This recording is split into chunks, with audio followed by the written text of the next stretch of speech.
times. I'd like to call this meeting to order. A meeting of the Plan Commission on Monday, October 25th at 6:30 p.m. in the Germantown Village Hall boardroom, and also can be accessed via WebEx. This meeting has been given public notice in accordance with Wisconsin statute sections 19.83 and 19.84 in such form that will apprise the general public and news media of subject matter that is intended for discussion and action. Roll call shows all Plan Commission members present except for Mr. Leszewski, who is excused. At this time, if there is anyone in the audience or joining us via WebEx that would like to participate in public input or public appearance, you're welcome to do so at this time. All I would ask is you make your wish known either by coming up to the podium or alerting the person that is monitoring the WebEx broadcast to let them know that you'd like to participate in public input or public appearance. Is there anyone wishing to come forward? We'll go on to the next item, which is the approval of minutes from the October 11th, 2021 Plan Commission meeting. Move approval as presented. Motion made and seconded. Any discussion on the motion to approve the minutes? No discussion? All those in favor, please say aye. Aye. Opposed?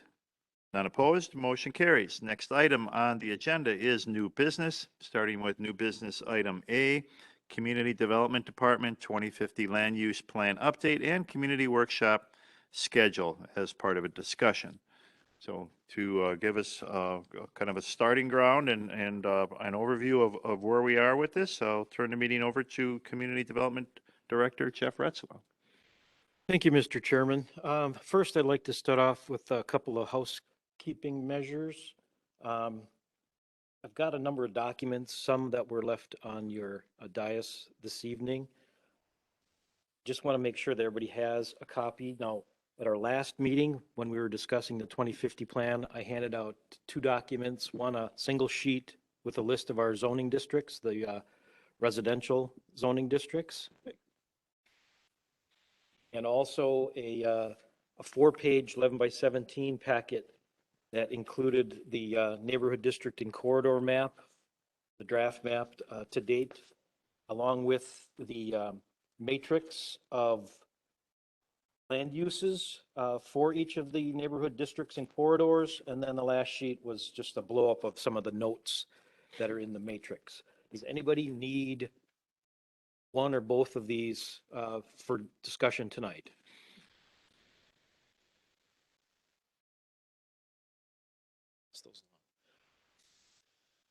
Also left on the dais this evening were three things. First, a copy of the 2020 land use plan map. It's a summary of the land use plan classifications and a nice colorful map. When we talked about this last time, I think I jokingly asked about what members bring their plan to the meeting, and of course almost everybody said they don't. So I thought, since we have so many extras of these, it's a nice summary and you don't need to lug around the whole document just to get at the land use. I thought I'd hand out a copy of this for this evening for reference tonight and on into the future. The other two documents, a couple of 11 by 17 sheets. The information presented is a little more than, well, it's close to about a year old, and it's sewer service, sanitary service area information that was prepared in support of the sewer extension to the Holy Hill Road corridor area.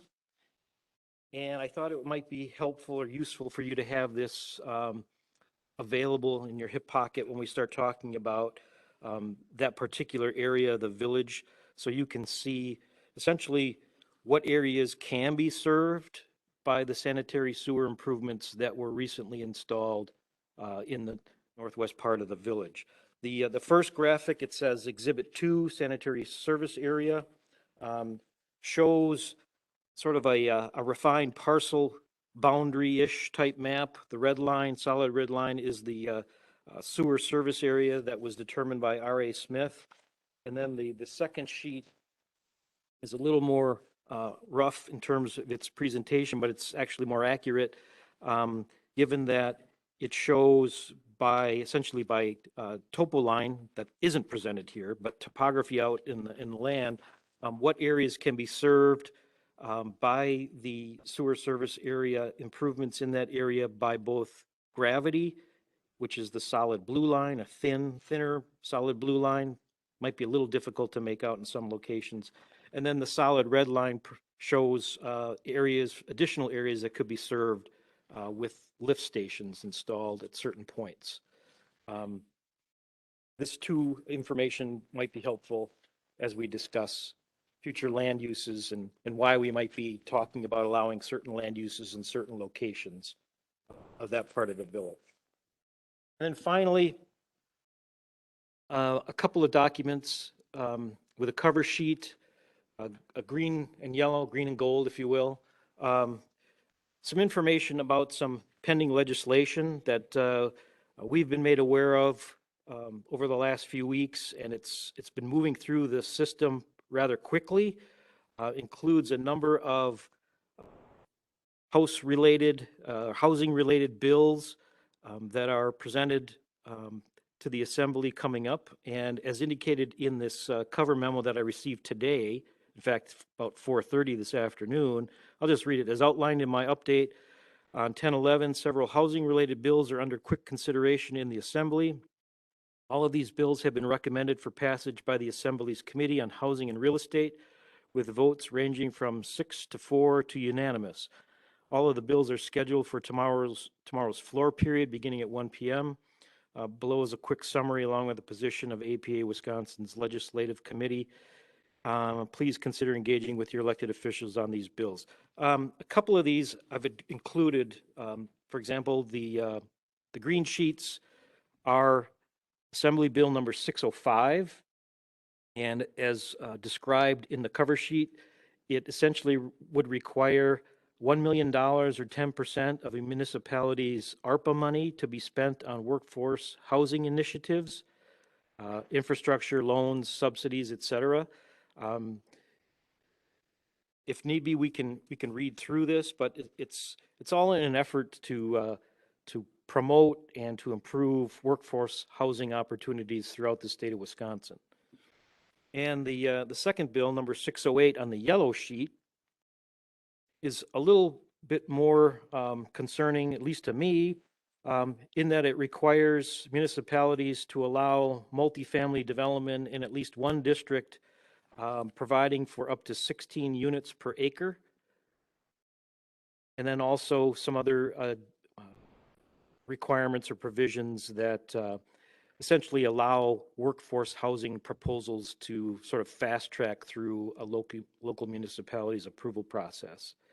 On the cover sheet at the bottom of that table, it indicates with a little asterisk. The asterisk goes with AB 608. It says would require multifamily at 16 units per acre to be permitted by right in all commercial zoning districts. So this would be in addition to communities having to have a residential zoning district that allows up to 16 units per acre, but also to require municipalities to allow up to 16 units per acre in commercial zoning districts. So depending upon your local community's position and goals and policies, these could be good things, these could be not so good things. But they're up for consideration and they're being fast tracked through the process.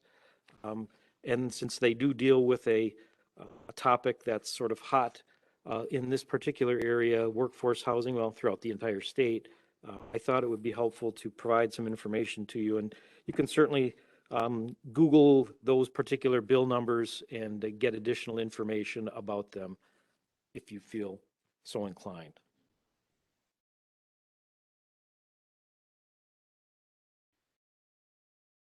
Okay, with that said, at our last meeting, we started looking closer at our neighborhood districts and corridors, all with the intention of finalizing, if you will, for presentation purposes at our next community workshop, the various neighborhood district and corridors, their boundaries, the land uses that would be allowed within each as either a desirable use, an allowable use, or an undesirable use. We tackled most of the neighborhoods at the last meeting, and my intention tonight is to get through the handful of neighborhoods that we didn't finish, and then also go through the districts and the corridors. So hopefully we won't be here too long, but I would like to go through them one by one. I'll try and bring each one up on the screen so we can sort of zero in on it and point out various properties that are left to be developed, if you will, or redeveloped. And that might help in our discussion about various land uses that we would like to see allowed, desirable, or they're not desirable at all in that particular area. So before we jump in, is there any questions that anybody has at this point? Bill? On the legislation pending, how does that tie into what we're going to do? Well, I think at this point, all we can do is sort of keep it in mind that it may very well be something we have to deal with in a relatively short order. Okay, Particularly when we start talking about our districts, for example, the Freistadt District, Village Center District, where we've already discussed the notion of allowing and encouraging higher density residential development. right. You know, if in fact we are mandated to provide for those types of provisions in our zoning and development codes, those may very well be the areas that we focus our attention and create districts and zoning code provisions for. Okay, Workforce housing. That's what these are all supposed to be geared towards. Well, yes, that I believe is the intention. Now, I don't, in reading through this, I don't see that the mandate is that you have to provide 16 units per acre in a particular development. You would need to have the regulations on your books that could allow that. And our ARPA funds are $2.2 million. So 10% is $200,000 that we need to decide. In regards to Assembly Bill 605. Yeah, I personally, I think it's a little early to think about, how this might actually work for us, if at all, frankly. What's not presented here, since it got cut off on the chart, is the APA legislative committee's position on some of these, and that particular one, they're not supportive of. So I'll be curious to see how this plays out as it moves through the process.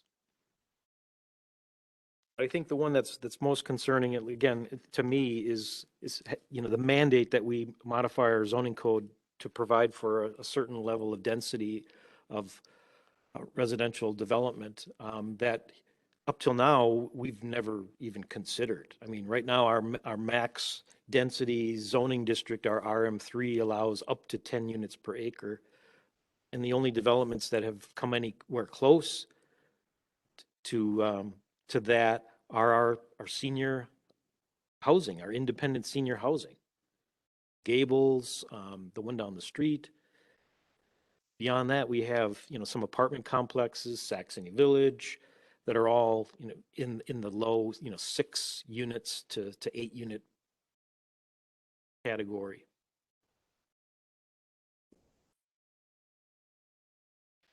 So let me jump back to the list of neighborhoods. It's on, I believe it's on page 2.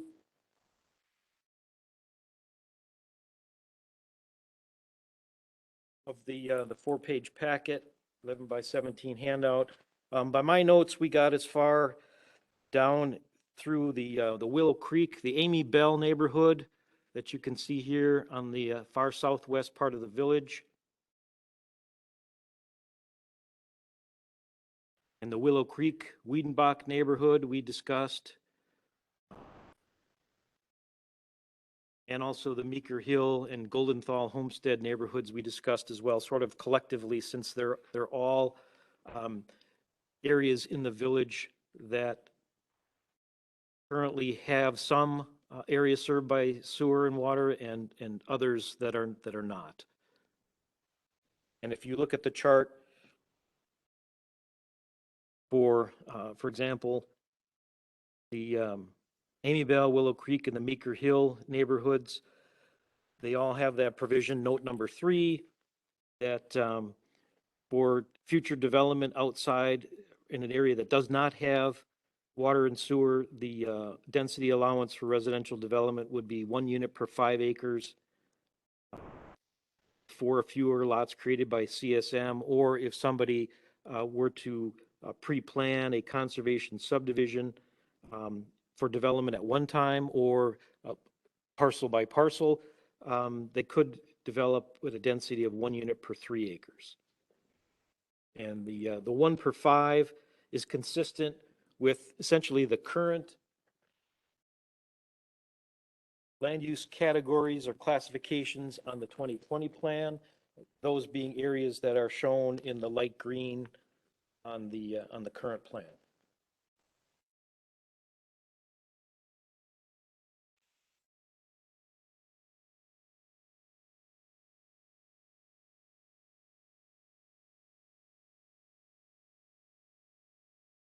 Now, I would point out, and we did talk about this last time. If you look on this is the, on the screen is the existing 2020 land use plan, the southwest portion of the village. If you look in the far southwest corner, Amy Bell Road on the far left, County Line Road or Highway Q on the bottom. The area west of Lannon Road, we're showing on the current plan as having a classification of red, which is commercial development. And then to the far west, the existing residential neighborhood with access to Amy Bell Road. Under the new plan, that Amy Bell neighborhood and Willow Creek Wiedenbach neighborhood, they're exclusively being shown as residential type development, no commercial. In fact, we talked about that commercial node, that C right at the corner of Lannon and Highway Q, being an area for the east side of Lannon, north of County Q, and not on the west side.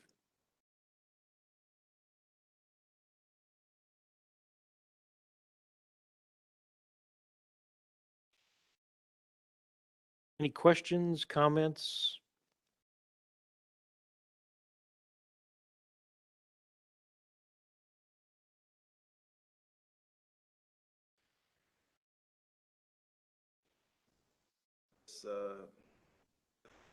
By the state.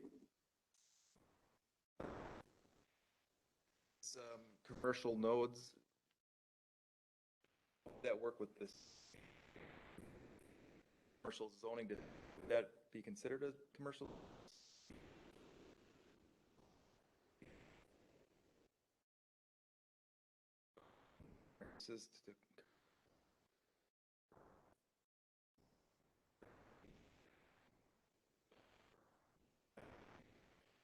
I think it's really premature to say. I mean, we can speculate. I think in looking at the document that we have, and particularly Assembly Bill 608, the yellow sheets, there was one amendment that was proposed, and that's found on the very last sheet.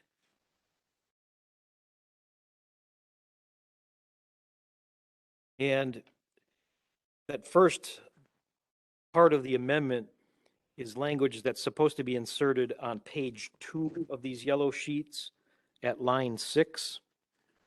And I'll just read through here.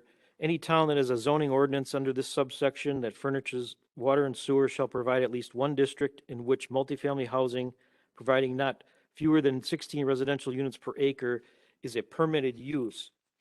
And then the amendment, the wording is by right, not subject to any conditional or special use permits.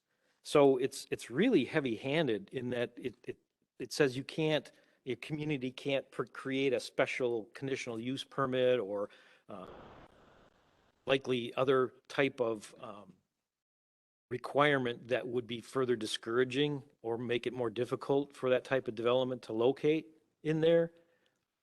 So ultimately, the decision to change the zoning in a particular location would likely have to be made with that consideration. If, for example, we're supposed to have one commercial zoning district that provides for residential development that could be up to 16 or at least 16 units per acre as a permitted use, then when we rezone that property for retail use, for example, we need to keep in mind that once the zoning is changed, it may very well be developed with that 16 unit per acre residential type development. So it'll make the process of considering future commercial rezonings that much more important, particularly if high density residential development is a big concern for you.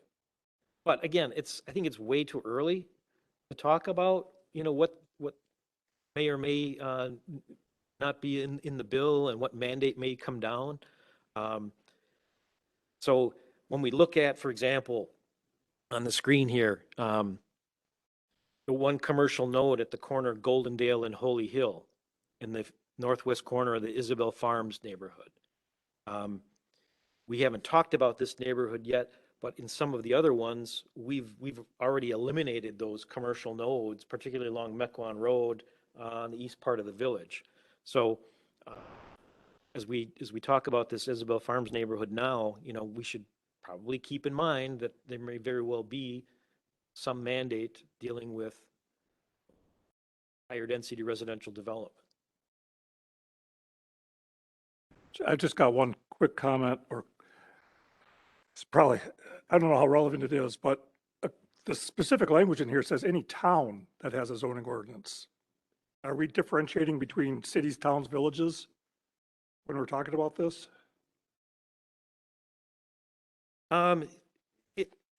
I interpret, and my reading is, despite the word town, is that it would apply to any municipality. I mean, it only makes sense. Particularly,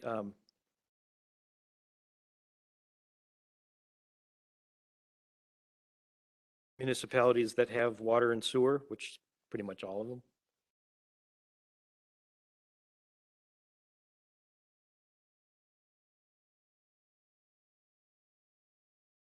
As this goes through the process, we can send out additional information and updates to you just to let you know what the status of these are. We'll talk about it again, I'm sure, at upcoming meetings. And then I'm sure it'll be under discussion, certainly at a staff level, maybe even a board level, coming meetings, assuming these bills are actually approved or continue to move forward through the process. With that said, I'd like to, I'm sorry, was there another question? Bill, did you have a question? No? Isabel Farms, Dinesville, and the Rockfield neighborhoods. I guess the first question, does anybody have any particular issues or concerns about the boundaries? It gets kind of busy in the Rockfield neighborhood with the town.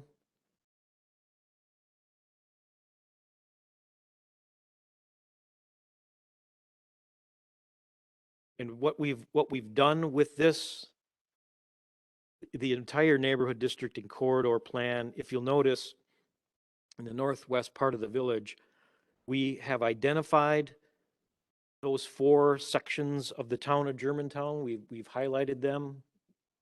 Boundary line, the black dash dot dash areas.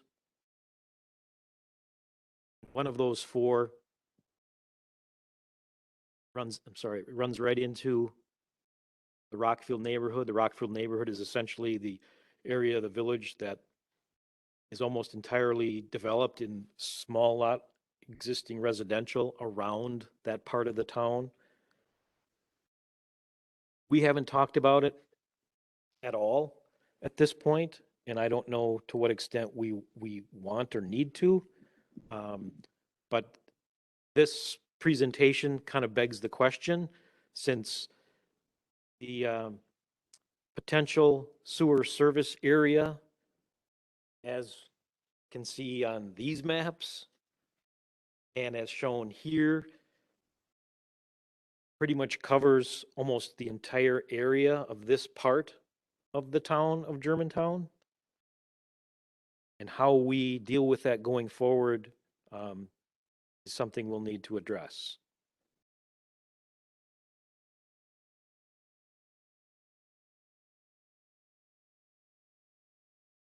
But for now, it's shown as being, part of both the Rockfield neighborhood and also the Dinesville neighborhood. Dinesville Park is included in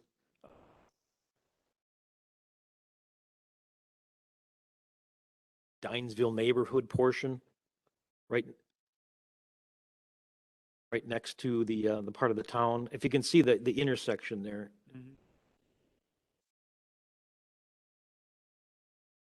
See the museum. So when we look at the potential, the uses, obviously existing uses are allowable, single family. We've got shown as allowable, but frankly, when we talked last time about some of the other similar neighborhoods, we were going to change the A's to D's for desirable and the color from orange to green for residential single family. Talked about that with the Amy Bell, the Willow Creek, and the Meeker Hill neighborhoods. And it just makes sense that those would be a desirable use as opposed to just simply allowable.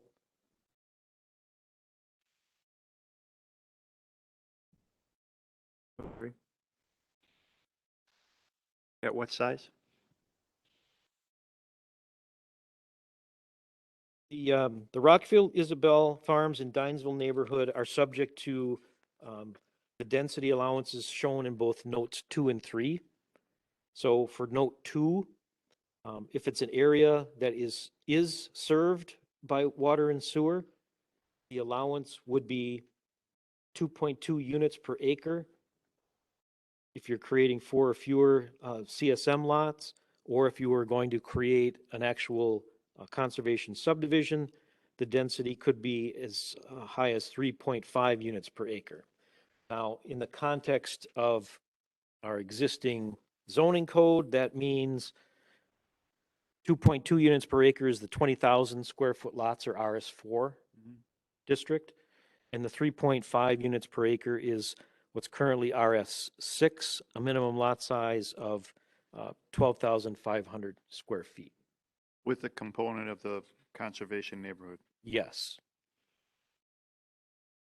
Which we haven't defined at this point, but we've talked in somewhat generalities that percentage, could be anywhere from 25 to 40% of a particular development that would be required to be set aside as open space.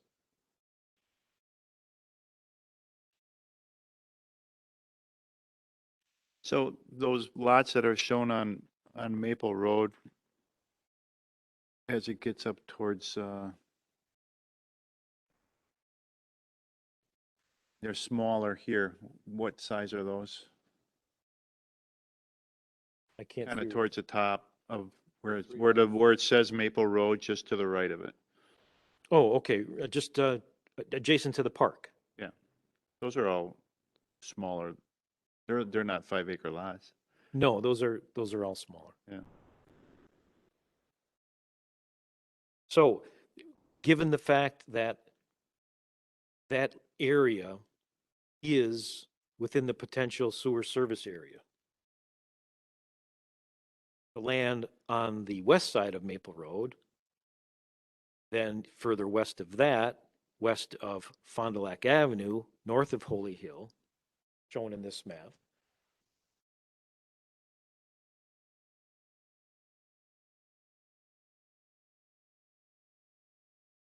and out of the Holy Hill Gateway Corridor, which is the purple just to the right, those could be developed. And under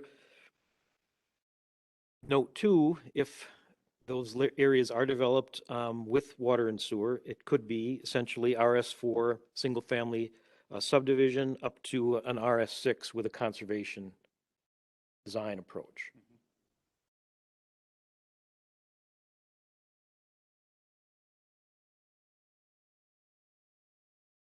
Go down just a little bit so you can see more of what that there.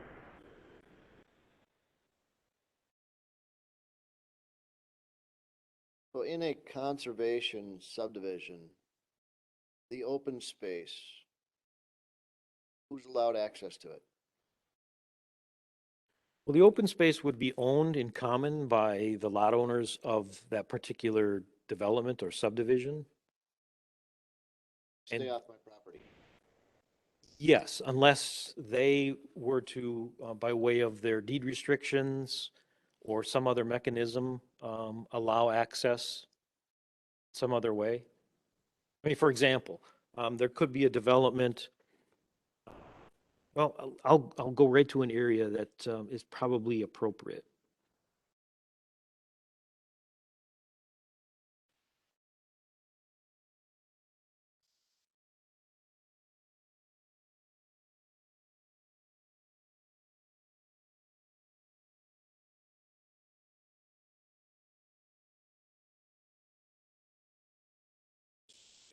Of times over the last 10 years.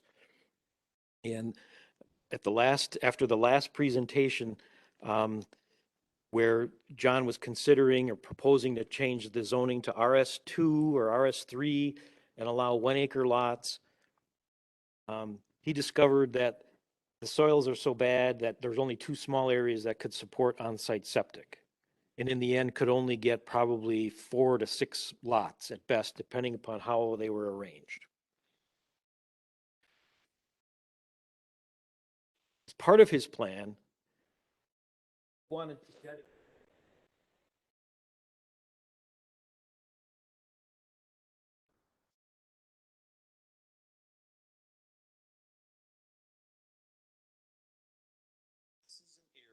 that we've already sort of identified as a potential trail corridor all the way through on the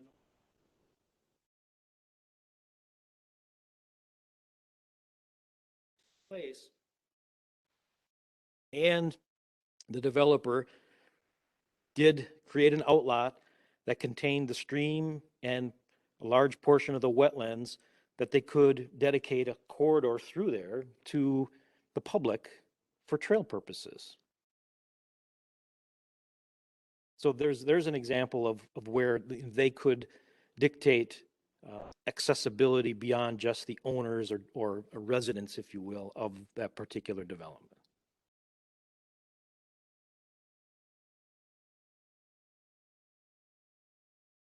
Comment was made somewhere along the way, some meeting out. Open subdivisions. That open space is ours. It's not public. It's only for us to use. We need to go buy more land and build more parks because you can't use our land. Sound a little selfish to me, For but paths or anything? no, it's our land.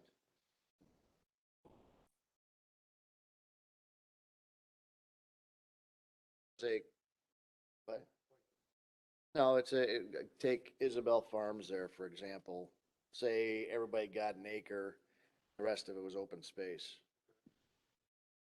residents of the area would say, no, that's our open space, you're not allowed out. That was just an example, because it's on the screen, but I have heard people say that's such a thing.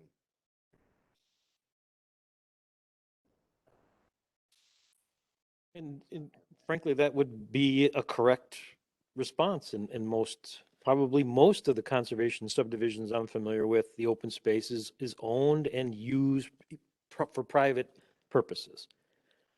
In some cases, the land is still tillable and they collectively lease it out to the farmer to, grow wheat on it or some hay crop.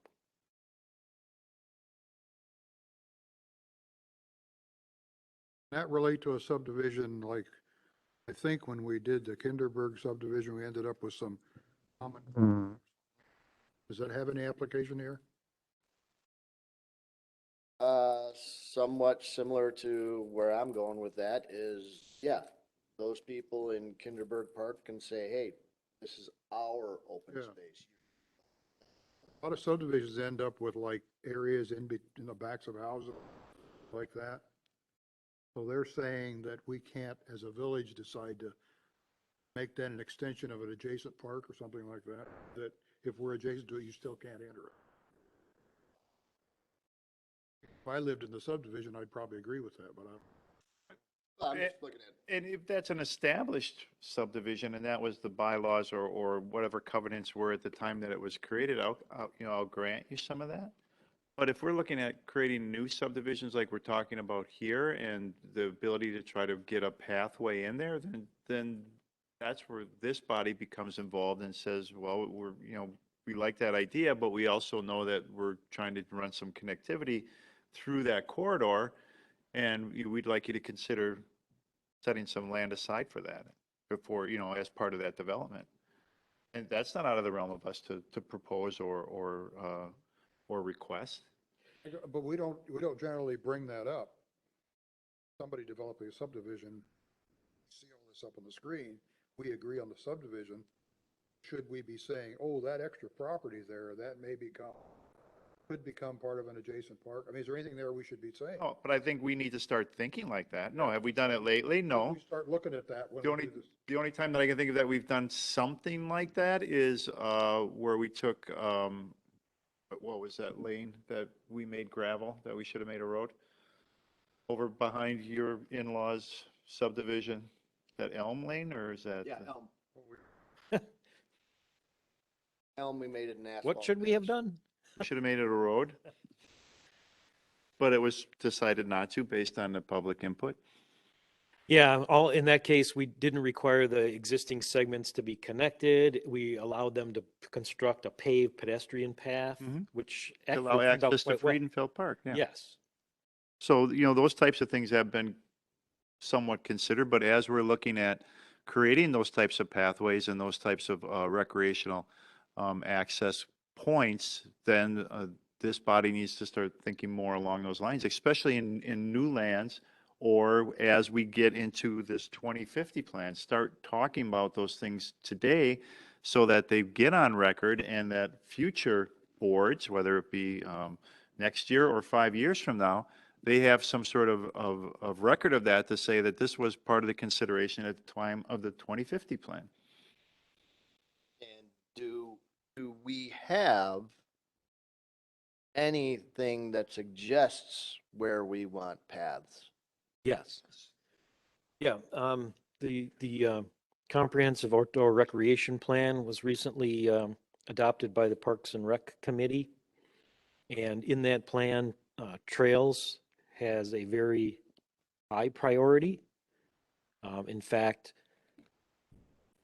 the river corridors through the village and trails along those corridors have high priority, including this particular area we're looking at right now. Are you aware of that?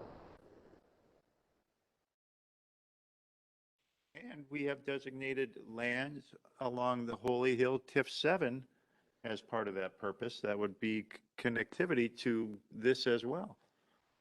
Yes, in fact, in the last couple of months, we've had meetings with MMSD concerning their property.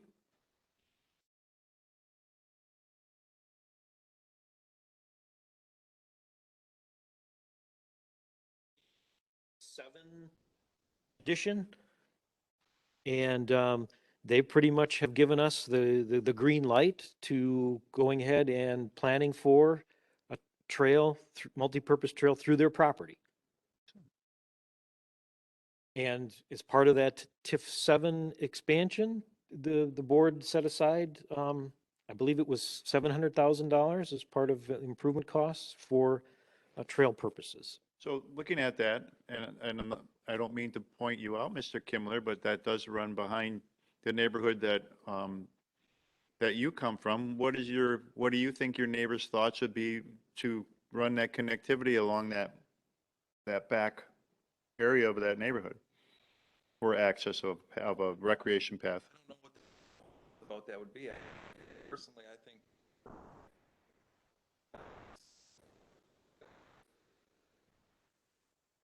and that is part of an HOA, there probably is issues because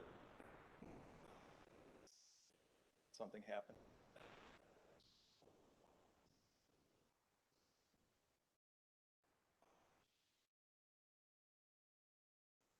It's like a little outlet there with, Yeah. On the end, yeah. out at,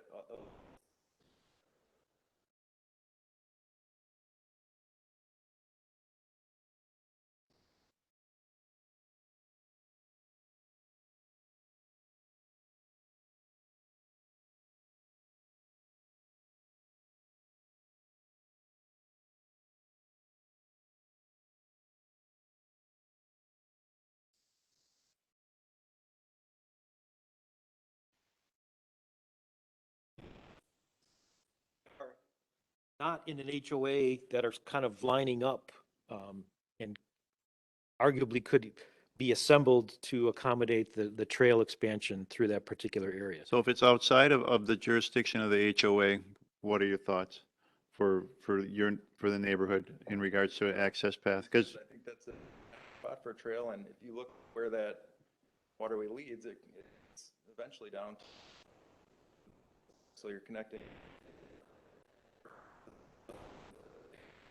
And I think I've either heard your neighbors or yourself say that you've looked for ways for recreational paths for kids to ride on that are off the main busy roads in that area, whether it be Freistadt Road or Goldendale Road. No, I thought I heard either you say it or someone from your neighborhood in one of these in open sessions. I'll go back as far as when the Speaker Corporation when I was dealing with those people for the Speaker Corporation. I heard it back then. Okay. What do other municipalities do? When I was in college, I was city of Fitchburg. Had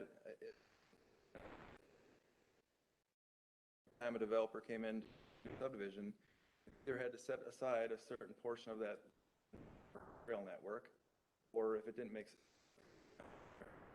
set aside money. Parks Fund.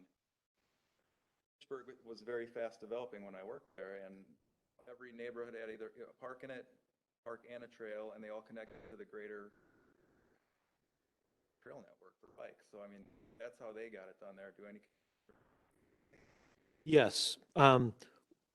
Even though the topic has sort of gotten blurred by impact fees and communities that collect park and rec impact fees, like the Village of Germantown, specifically for the purpose of providing for new facilities, you can, under the current subdivision regulations set out by the state and in most municipal ordinances, including the Village of Germantown, where we would designate certain types of parks, and a linear park, a trail system can be one of those in a general, not just a general area, but a more defined area, so that when and if that area is developed, that area can be required to be set aside for a trail for that particular park purpose. Now, whether or not that's a dedication requirement, like right-of-way, or that the village would in turn have to purchase that land with impact fees and other funds, that sort of remains to be seen how that actually happens. But yes, a lot of communities do just that. They have their park plans.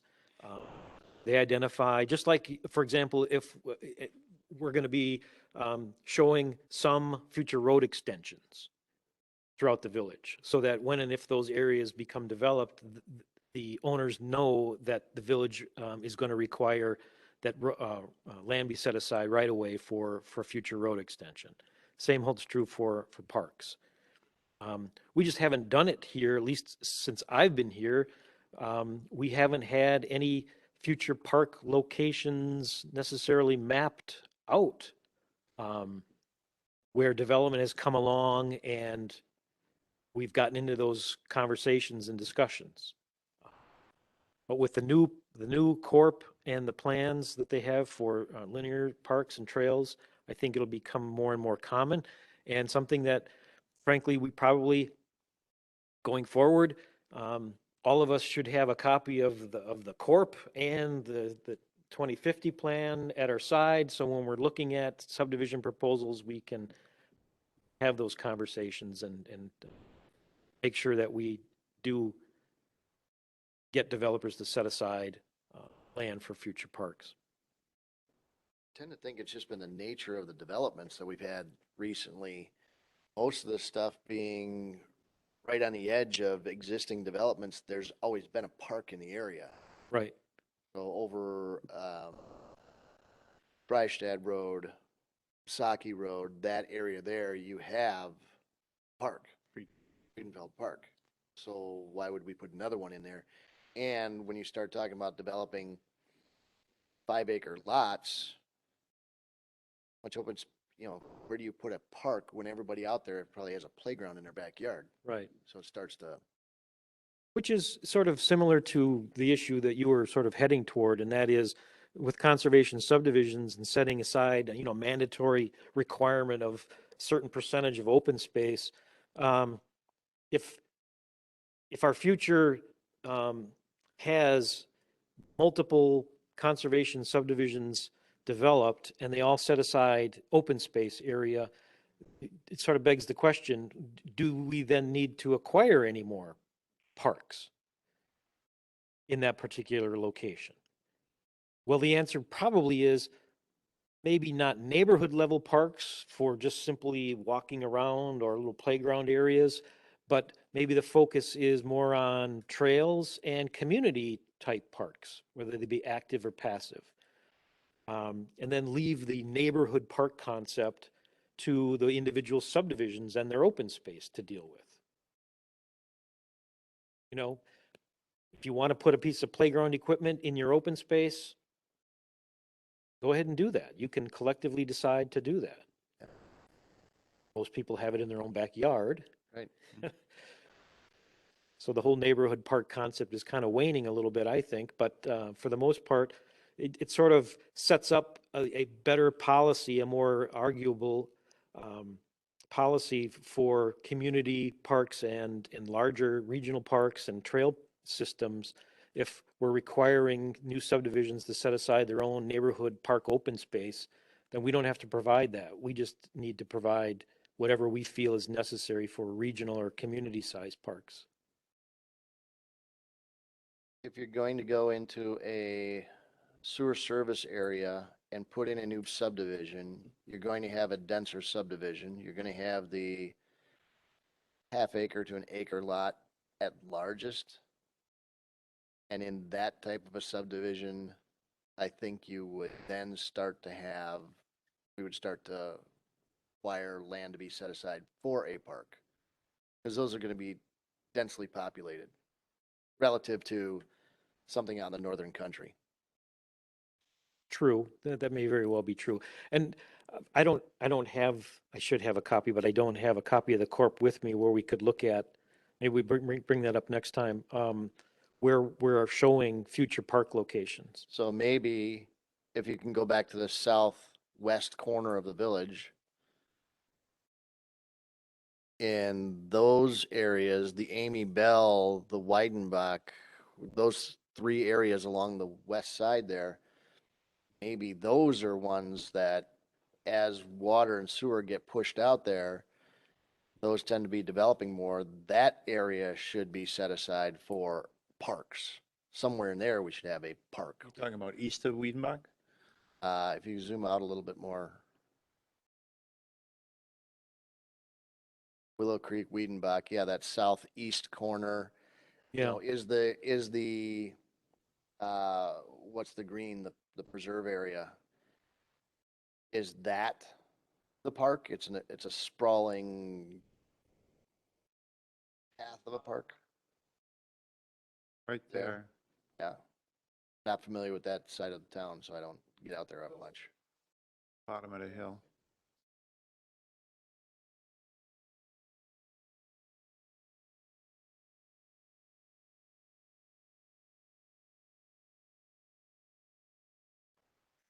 If Wiedenbach is a park, you know, I think that quadrant is a park. It has a park. Does Amy Bell have a park? Does the place north of Willow Creek have a park? What's north of Willow Creek? it's further extension. No, the next one up. Oh, Going up. Meeker Hill. Baker Hill, does that have a park? No. Okay, so, Lake. Has a quarry.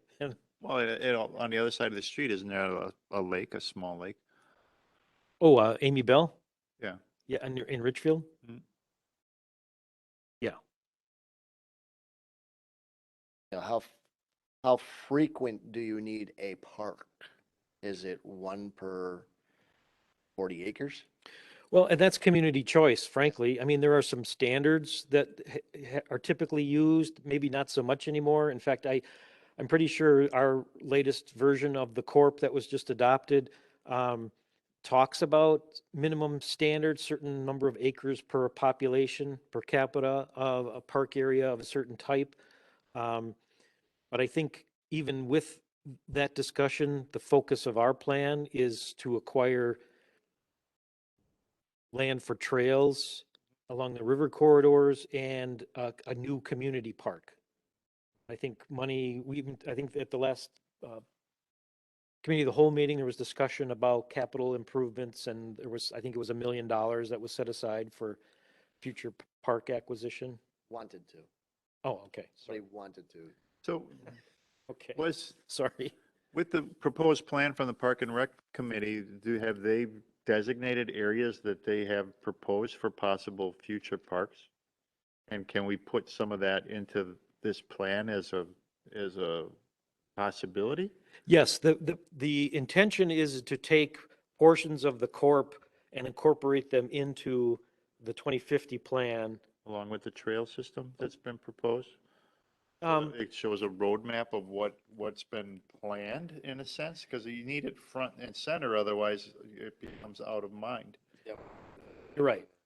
And that probably should be, the first order is whatever future facilities are planned in the corp, they should be presented in our 2050 plan.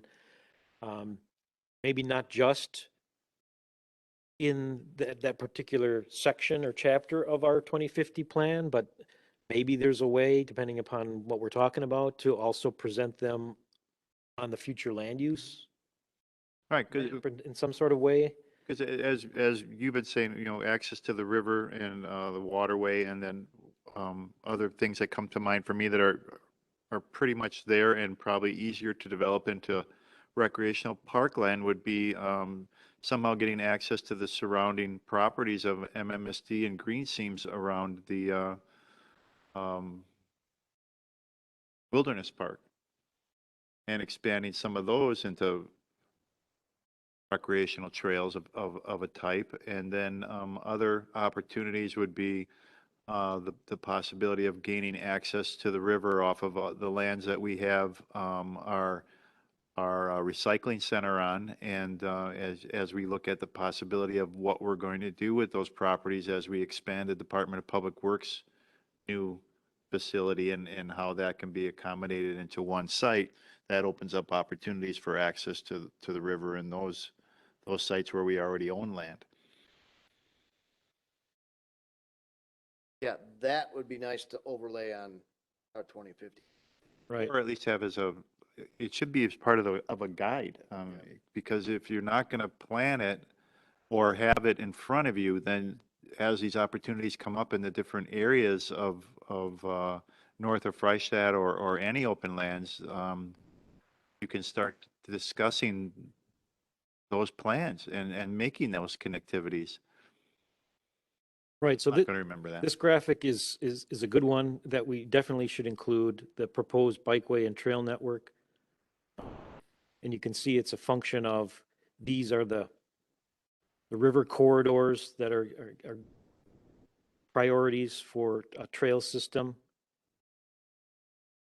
And when you take that, apply reality of roads and, So just the one thing that pops out in my head is the red Holy Hill path.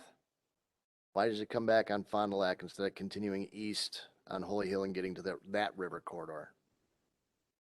Look at the river map and this thing. right?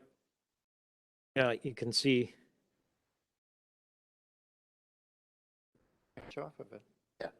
Instead of building it on Fond du Lac, nobody wants to ride their bike on Fond du Lac.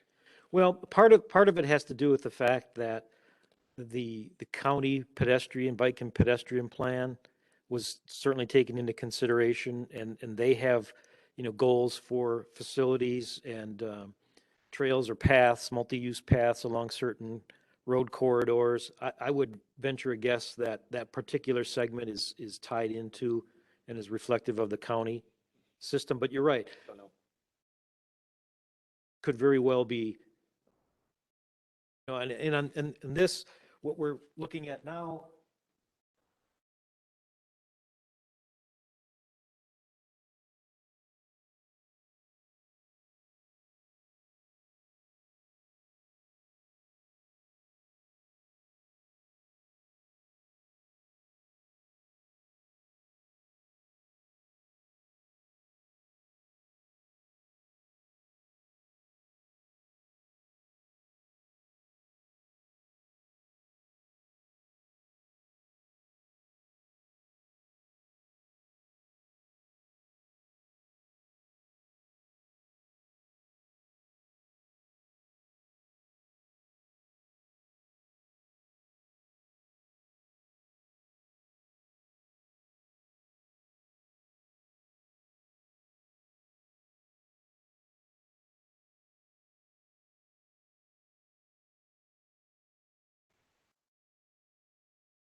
together, Started. I think the, About it. Yes. Always talk about it. We have allocated a lot of places for sidewalk that never.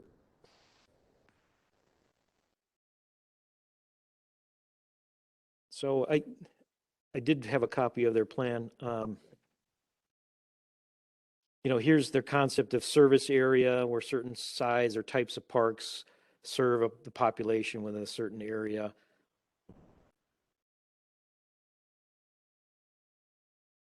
And I believe there's another graphic that shows planned park facilities.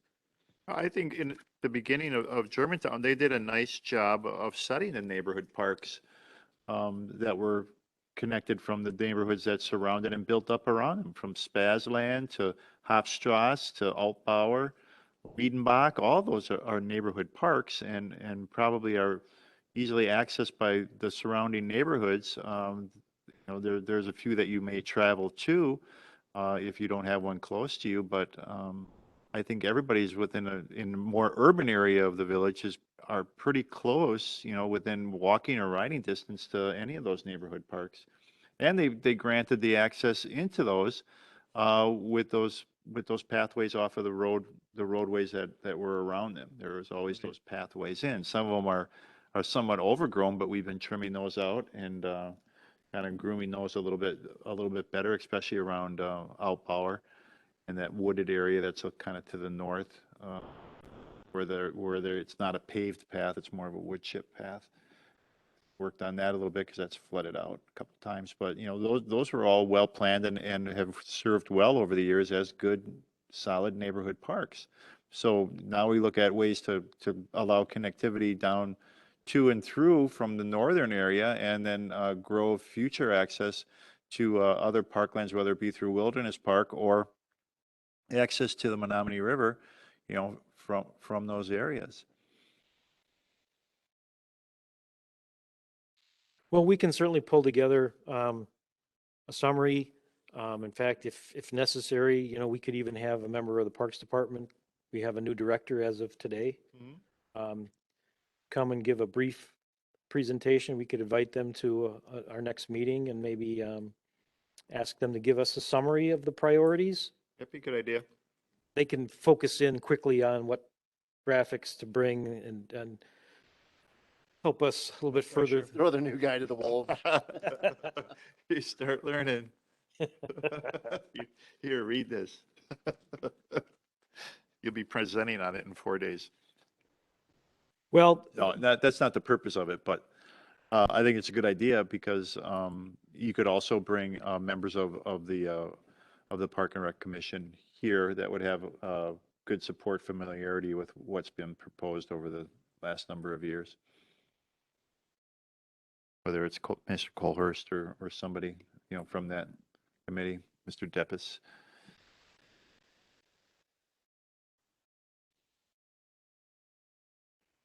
okay. Well, let's jump back to our conversation about land uses in the three neighborhoods north of the railroad and the north part of the village. Isabel Farms, Rockfield, and Dinesville. As I indicated, in the use matrix, single-family development is predominant, is allowed as a desirable use. We really don't have, none of those districts provide for, you know, multifamily, mixed-use commercial industrial or residential, any commercial. The only commercial currently is we've got that potential commercial activity center at the intersection of Goldendale and Holy Hill. And as we've discussed briefly in the past, the intention isn't necessarily to locate that in any particular quadrant unless we decide that it should be, or that by virtue of existing development, it could only be in one particular place. In this instance, you know, we currently have 3 out of those 4 quadrants of that intersection that are undeveloped and potentially available for some level of commercial development.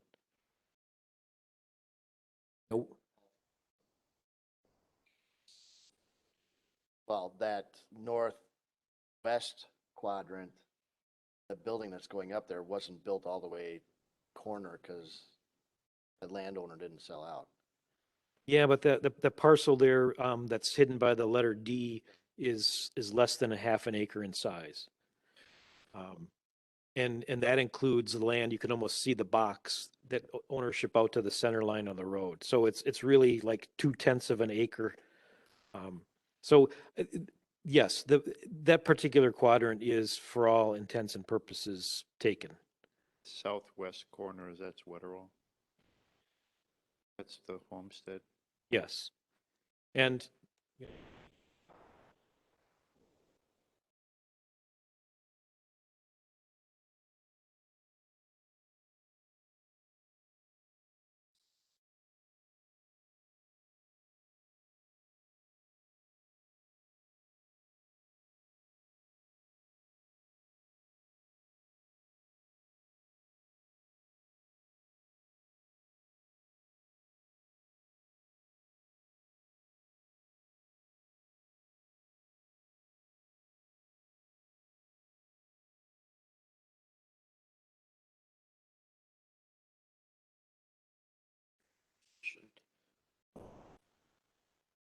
but it's about 8-acre parcel in size, I believe, and could easily, you know, accommodate some sort of future retail location if it's deemed appropriate.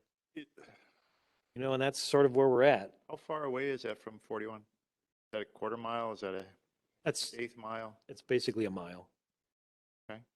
Why, doesn't it make more sense to be up closer to the expressway? Or the commercial component of that? Rather than a mile off? Certainly, we could discuss that if that's the intention, that portions of the interchange area would include neighborhood commercial uses. Quick Trip, which is across the street. There's a gas There's a station gas there. station there already. It may very well be at some point, I mean, let's not kid ourselves, typical interchange development is, you can pretty much dictate or tell what it's gonna be, highway-oriented uses. There's probably gonna be maybe, some fast food, some sit-down kind of stuff that would wanna go there. Do we want to accommodate that at that particular interchange? I think if you don't, you're sort of swimming upstream a little bit based on market forces, but we could dictate that. I think it's better served there than in backing up a residential to an industrial area. And who, unless you're bringing the neighborhood or the people that are near it to that commercial, you're not going to get the highway traffic a mile down the road. No. Right. So I don't, What else commercial? I don't know. There's a gas station on both sides of the Quick Trip to get your, Whatever you're supposed to get on the way home. if you ever wanted, you can get there, put the other gas station out of business. And then if anyone wants to go to the grocery store in that area, they go over to, Wiggly Wiggly.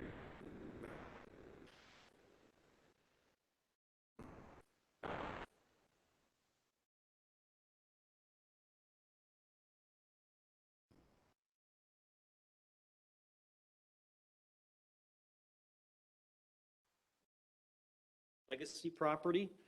Both of those properties are zoned M1 limited industrial, but both property owners are open and receptive to any type of development that the village would like to, plan for at that particular I interchange. just think possibility of commercials is better served closer to the expressway and not off on that corner where you're backing up to a neighborhood. Because Right. you'll have the lights and you'll have the traffic, and why not just leave it as more of an, depending on what it is, an easy access from the expressway? And I'm not looking to build another county line road and everything that's down there. And I'm not looking to put in a bunch of frontage roads that allows, hard off and on like we have on 167. I mean, there's no easy off on at 167 or reason to come off the expressway there. We know that it's drawn to county line because of its easy access, when people travel through that area. So that's why it's built out the way it is. But I don't want to replicate that up in this area. But I think we would be, there will be some sort of commercial component that will come in there or be proposed for that area.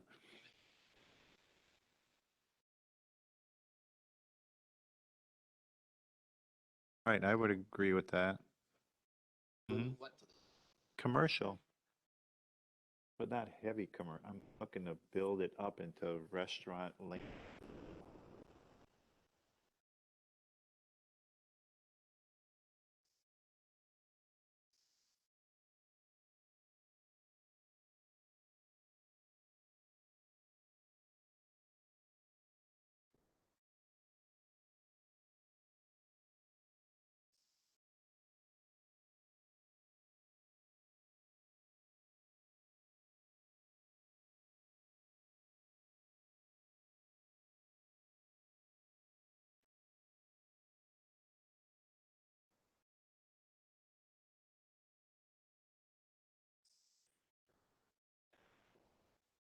Highway-oriented retail. Are those, that intersection too? It's been a concern of ours for a long time. We have continually asked the DOT that very same question. And they did a traffic study as part of the whole area, looking at the potential need for changes to those ramps. And what we've been told, the latest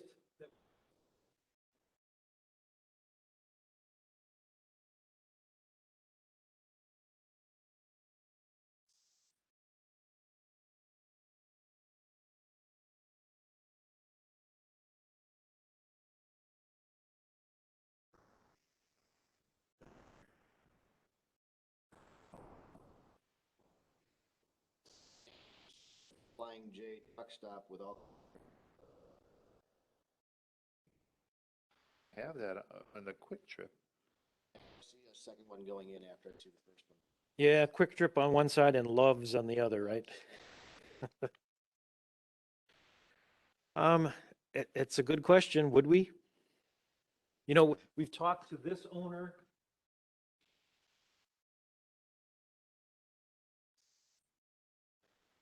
With them, they were holding out for some sort of hotel type use, possibly.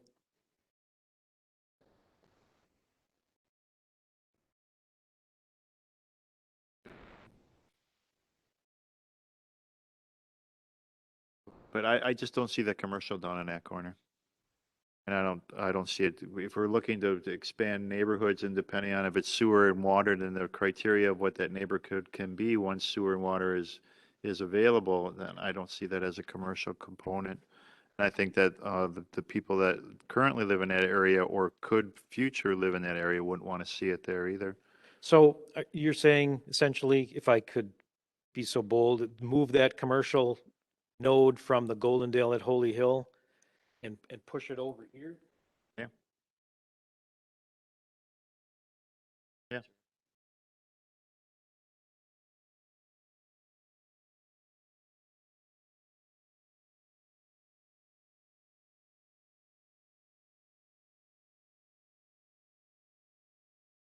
Now, in terms of residential development, again, the Isabel Farms neighborhood, like Dinesville and Rockfield, would be subject to the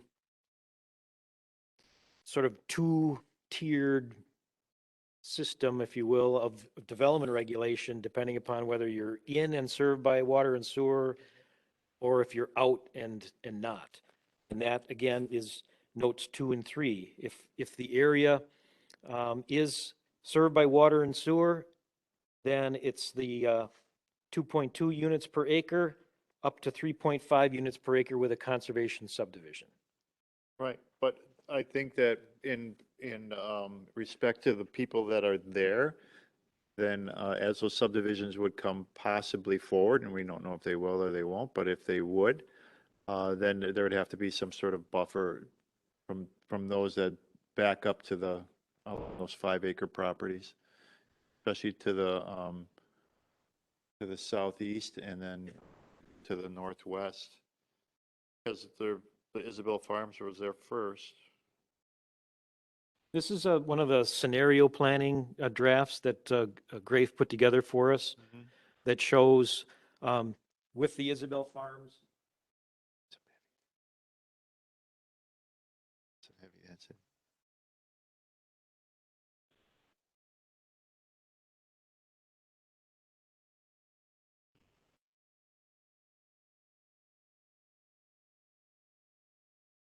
Similar.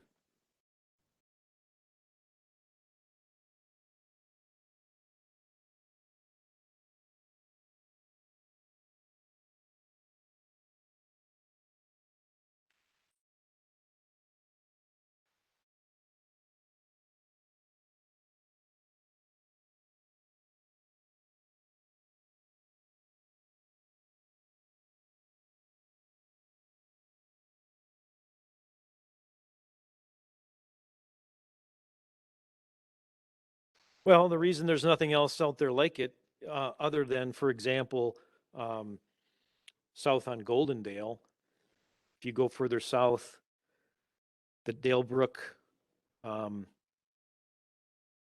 that subdivision at the corner of Goldendale and Freistadt, that's an RS4, 15 to 20,000 square foot lots there, all on individual well and septic. That's the smallest lot residential area in the neighborhood other than the Woodland neighborhood, or Woodside, I should say, further to the north off of Goldendale and Bonnewell. Both, I'm going to say very old, but the old subdivisions developed, pre-1970, all on individual well and septic. So yes, I agree. There's nothing else really like it in the neighborhood, so to speak. But now that water and sewer is there is some would argue there's a responsibility to ensure that the infrastructure is managed cost effectively, and you don't want it to be located in an area that we're serving half acre to acre lots. At least that's my opinion. Owner of that. Cool. Here?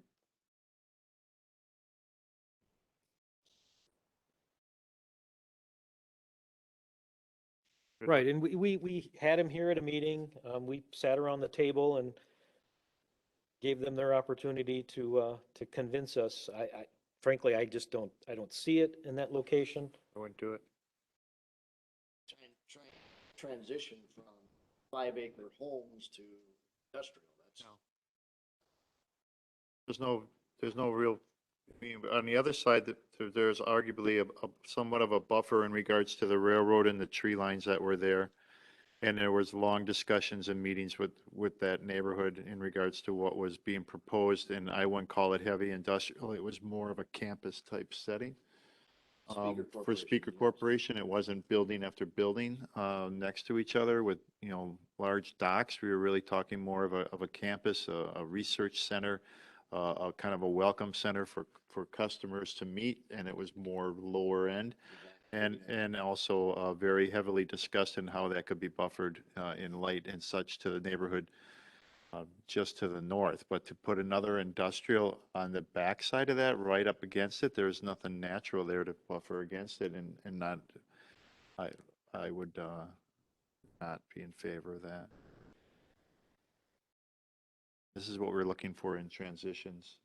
Yeah. What's already above in the Holy Hill area. We're looking at this area as a buffer zone to start to feather out and into what is really more our conservation area.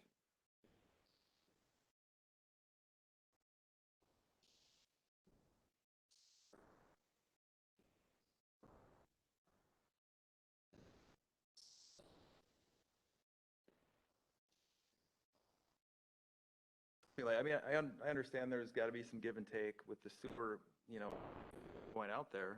That's where a lot of that battle came from with, I think people realize they more had a problem with what it meant for. Now we're talking about, RS6 2-acre lot or whatever, but how do you create that buffer? Make it a nice transition? Oh, no. Well, it's RS6 lot with a conservation proposed neighborhood. So it does have the criteria of, it's not just going to be RS6 like we have up over at across from the high school type of scenario. It has to have that it has to meet the criteria of what conservation neighborhood is. A neighbor that they said that to me. They said if I wanted to, live in Blackstone, I would have bought a house there. I bought a house here because of. That's the argument you're going to get. If I wanted to live in that town. But I understand there's give and take now that the sewer's out there. Next to Kinderberg, that'll be 5 and RS4, and that same type of in this. Sure. One step. Sure, but as acceptable land use, we're just looking to create that framework of what's considered acceptable for these neighborhoods. And what we're not accepting is industrial or manufacturing. We haven't looked closely at any other part of the village where there may be existing residential that would eventually have a higher density future residential where we might want to employ some additional buffering as well.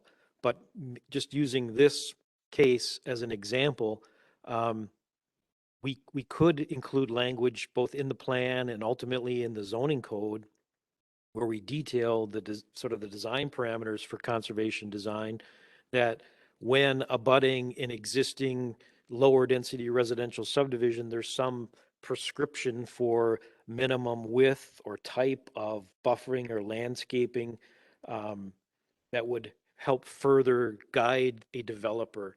You know, for example, maybe the wording is that if you're locating next to a RS1 subdivision with an RS4, 5, or 6, that you need to have a minimum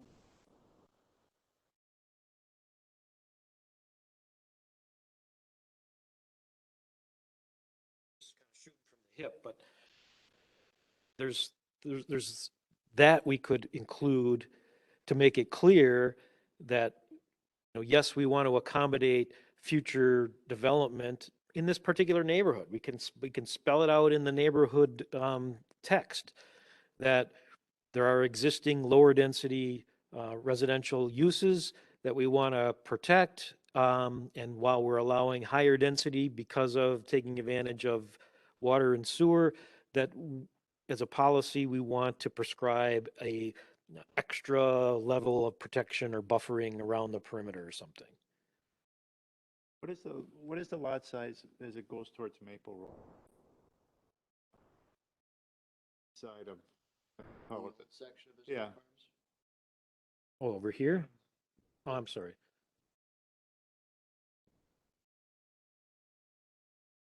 who's? Emily's going to dial something up that may help us with that.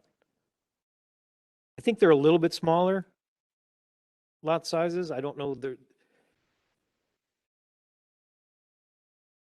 But some of this is pre-existing.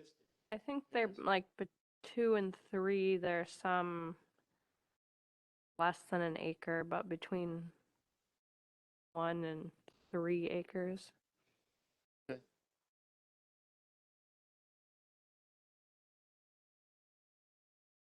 Right, the cul-de-sac there is, yeah.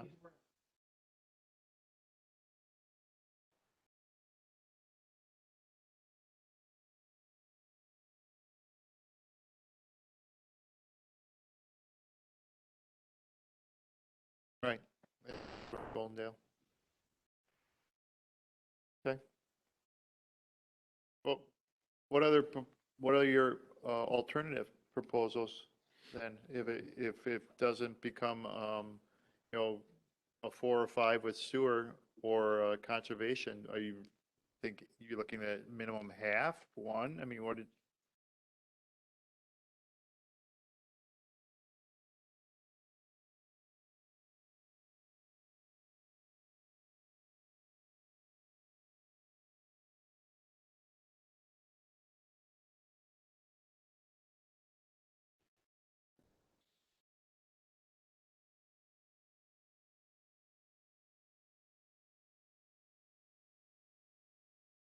RS4, 20,000 square foot minimum.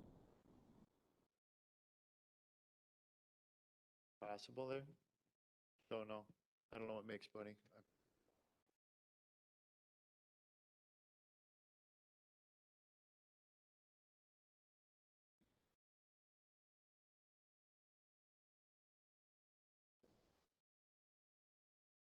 Under. Under 1 acre.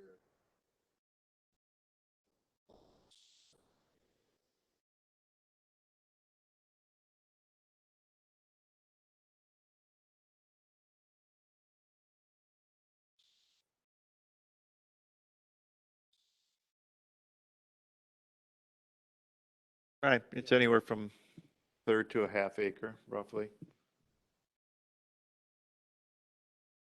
You're up to 2 point whatever per acre, 2.4, you said? Under our code, you can develop residential uses in the RS1, 2, and 3 districts without water and sewer. Once you get into RS4, it's required. Develop RS4 currently not on water and sewer. You're saying potentially. Oh, what about, you know, if it's 2.4, it's RS5?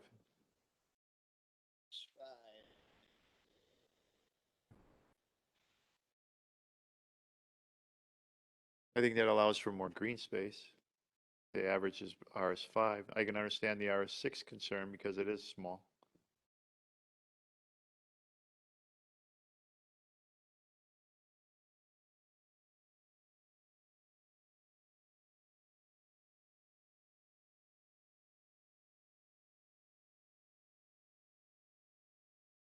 it could also be clustered. I mean, this is just a representative of possibility, but there are ways to cluster it so it's not, it doesn't show that type of intensity in regards to density. Dotted green.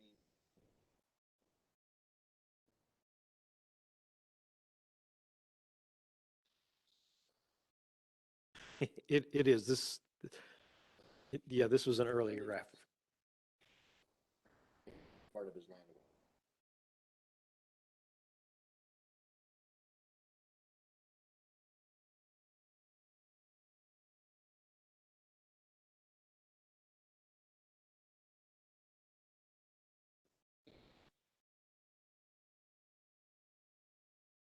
By the red line? No, I'm up at Holy Hill Road.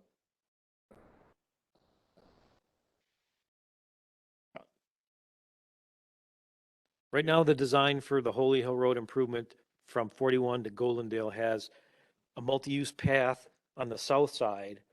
And there's an option that we've been discussing, some of us have been pushing for, also something on the north side. So, okay. So as we're looking at this for intensity of neighborhood, and I think that's where we would just want to move forward from there. Right. Can we look at it as, RS4 or RS5 with conservation, and anything smaller is conditional use? Or it must come with some sort of PPE or something else that allows some give back of something to the area? Yeah, there's any number of alternatives we could come up with. But what I don't want to go is, I don't want to go to half acre and above. I'd rather go to, half acre to quarter acre. If the concern is, the Isabel Farms transition. But I think there's other ways that an RS6 could be created there where it wouldn't look like the centipede that's there right now. Well, yes, one alternative could be that if you're developing land that's adjacent to an RS1, that the maximum density would be RS4. Maybe get RS5 with a conditional use or additional open space that's set aside that enhances the buffer between the new and the old. I like that. That way you've addressed it in a more general sense that would be applied to To all that of these. subdivision, but as you went to the north and go back to the other picture. Sorry. Sorry. So as you go to that next development, then it wouldn't be applicable because it's not around Isabel Farms. So you could get a higher density up to an RS6 there with a conservation. Right. Okay. Sort of a prescription for if you're developing near lower density existing, you can't max out the full density. I mean, we can work up some alternative.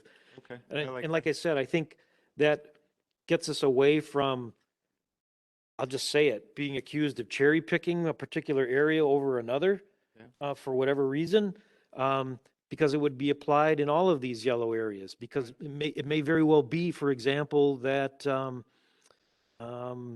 what am I thinking of? We could pick any number of these pre-existing, Bavarian Woods, what is it? yeah, Bavarian Woods, Mount Brook, for example, south of Mount Brook. Those are half acres in there, aren't they? Or are they 1 acre lots? There's some small ones. There are as you go downhill. Yeah. But the same concept would apply. So if you're developing this land south of Mount Brook here, you couldn't max out at RS6. It would have to be RS4 or 5. 4 straight up, or 5 if you set aside an extra 10% open space and provide a buffer area between. But I think the intent is to respect those that built for 5 acre for the purpose of being on 5 acres. And other lands that aren't in that same criteria, then you can look at other alternatives to maximize the density and still get what you need for your sewer service recoup.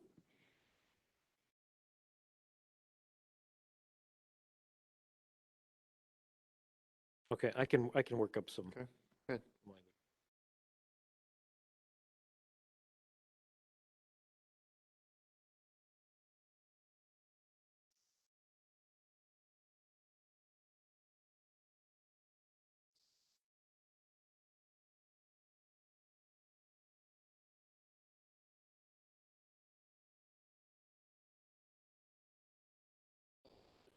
that horizontal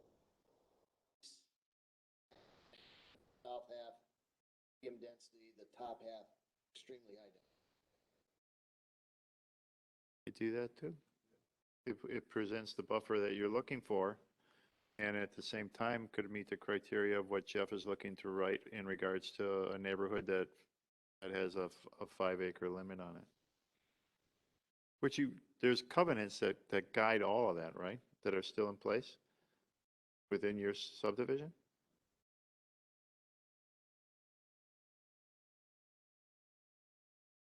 Because of the covenants?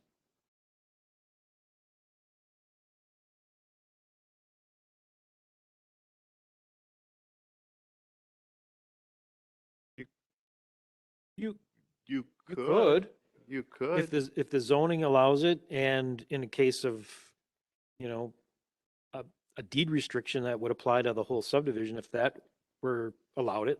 That's why I'm wondering if there's a covenant that's, being that this is the reason the subdivision was built and maintained, if there's something in the covenants that restricts the allow of subdividing your 5 acres. You want to look at that? Just in case, I don't, those things change. And the neighborhood I've been in for over 25 years now, it came with covenants and they just kind of went away because nobody picked them up and there wasn't an HOA put in place. So now it's, I'm not saying it's the Wild West, but, when you couldn't put up outbuildings, people are putting up outbuildings, above ground pools, fences, all that stuff, because it just wasn't an active HOA there to keep those covenants active.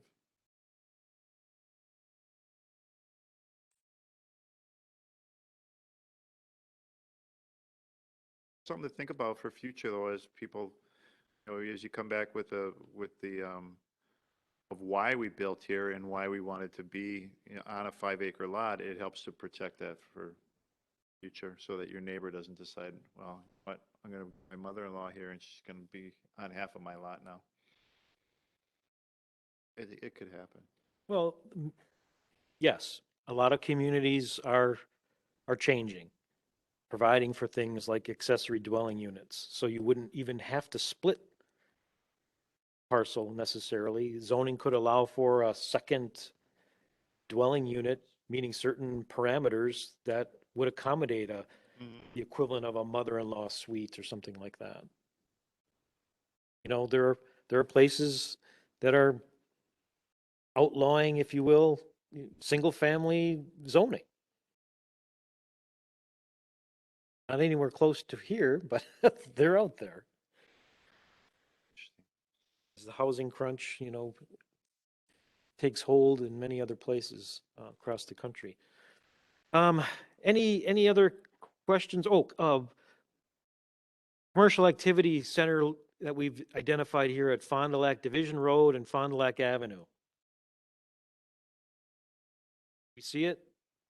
Do we provide for it? I think the thought was at some point, given the village complex that's there, I don't know, there might be a desire or a need for something there.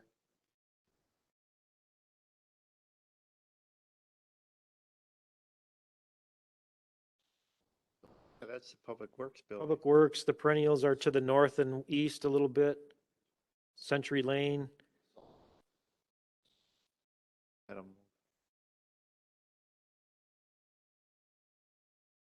Yeah, to the Salt Dome area there. Yeah.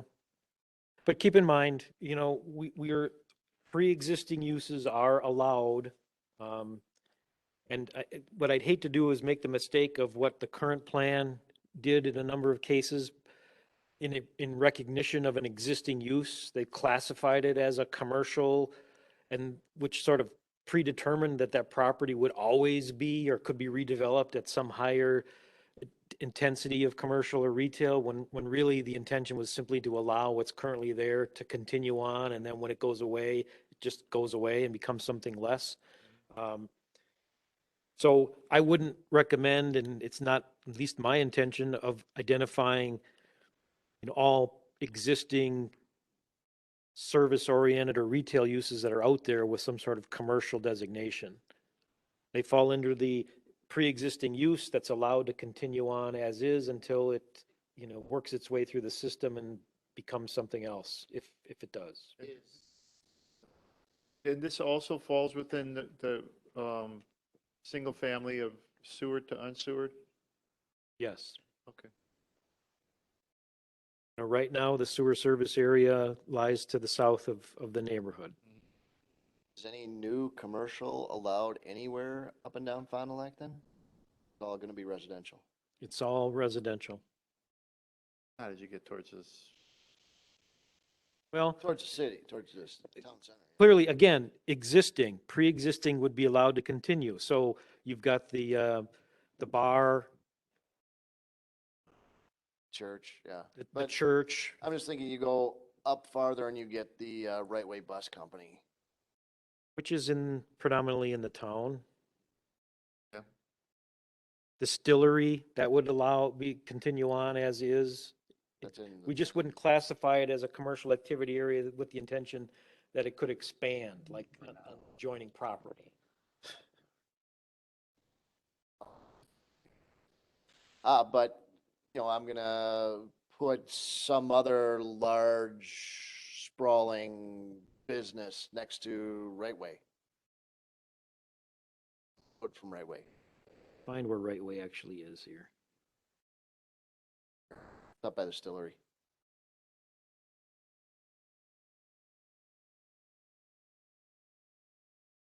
Is it in the town? Right neighborhood? Hey, right there on that triangle just off the bottom of the screen. That's it, right there. Yeah.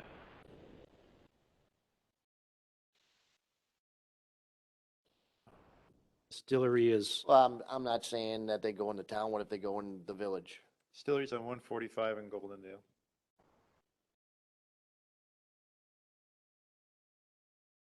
Go down by the curve. so that,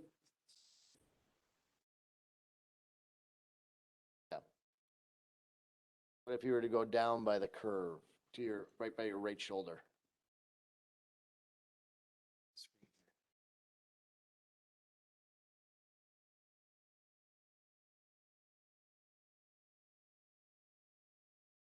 Out in Part of the conservancy area.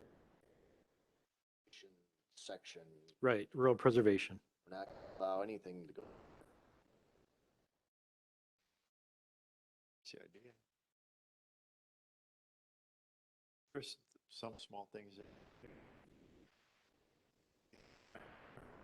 There's a bar there's out a there. bar.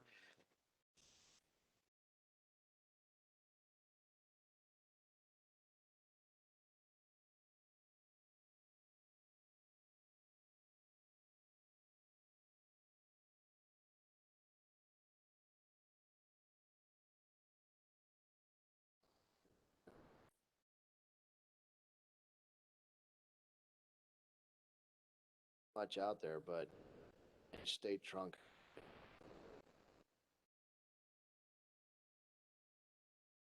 One of the things we talked about when we were looking at the scenarios for the Holy Hill District, this right here. Clearly,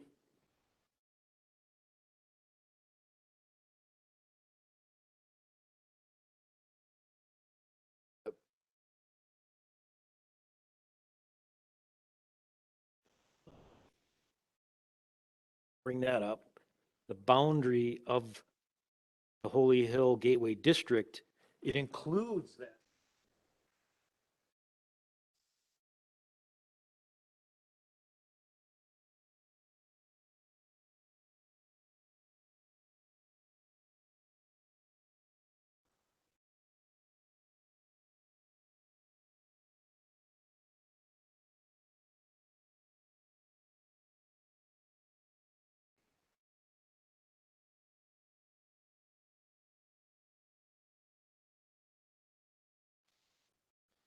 Extend what, Rockfield? Yeah, I pushed for this when this first came out. Right, because the other alternatives we had, guess you can show them side by side.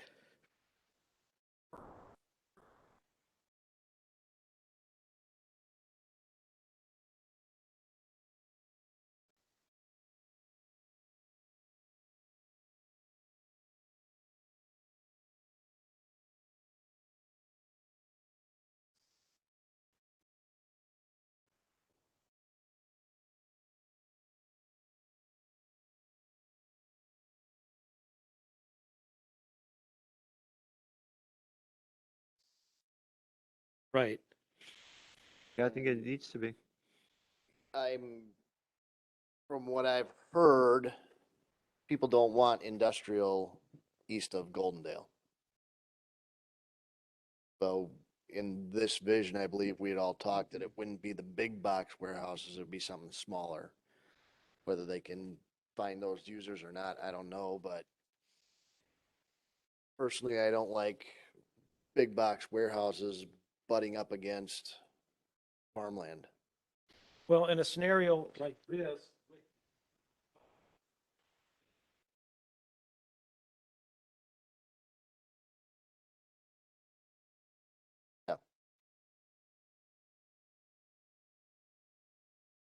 And then, the and question is,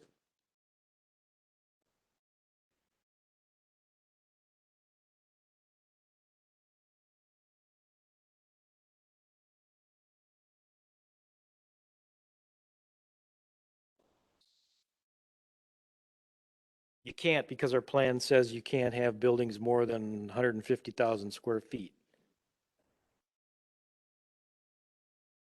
how far do you push it? We can be that strict. I've dealt with communities that are that strict. Right. I'm sorry, your building is a rectangle. We had a square on our map. You have to have a square building. I've been there before. There are communities that do that. And is this, what I envisioned for this housing stock was something denser? And then maybe it meets some of the criteria of the stuff we got tonight, but I don't. It's pretty dense right there. Yeah, Yeah, I think this actually, I'd have to go back and check. I don't know that we have some statistics on these graphics, but I think the intention was that that was a higher density yeah. in those areas south of Holy Hill. Yeah, then I think the yellow needs to extend. Okay, so we should include that in as a neighborhood and not Right. as the purple. Yes. Okay. Otherwise, you won't get a neighborhood in there. Correct. Because you're saying, well, you really industrial. And now you're presenting the fabric that I want 145 to go through a residential, if not farmland. Farmland on the right, residential on the left. Oh, you got the, Yeah.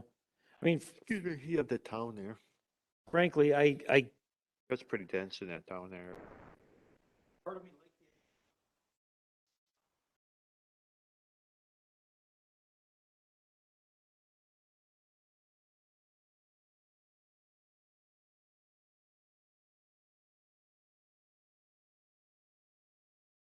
Yeah.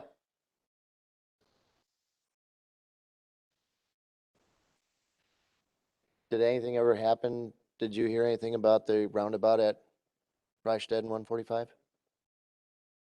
No. I saw all the signs go up for like 2 days and they were all gone. I thought you ordered them to be taken down. no. What signs? That was Lori. You didn't see them? They're like 15 or They were 20 up for signs. 2 days. Yeah, they were. Literally, they were up for 2 days. I got one phone call. This intersection needs a roundabout. Call your trustee. Really? Yeah. Reichstad and 145. Never got a single call. Signs were gone in a day. It's the angle in the sun. I can tell you there. Would be tough to put in though. A lot of wetland. I mean, you'd have to almost start taking land from a lot of landowners there to get around it. Yeah, would. Well, MMSD owns what's green. The village owns on the west side. That's all marsh.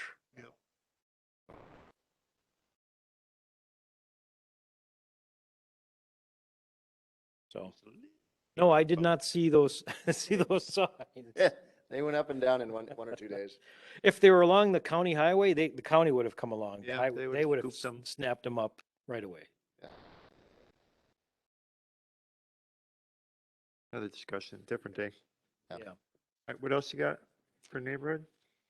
Well, I wanted to, really, the next are actually districts, the Rural Preservation District and the Shane Laufin District.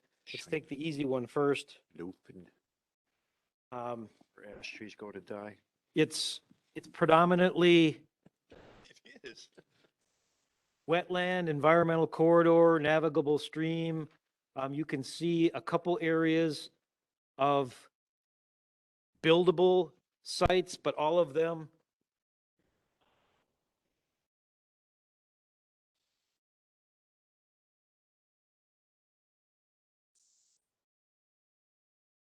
so other than redevelopment, that's not happening. Go above that once. What's on the side of Lilac? So that's all industrial? That's part of the Mequon Road corridor. Even that block where River Lane could come across and hit Lilac?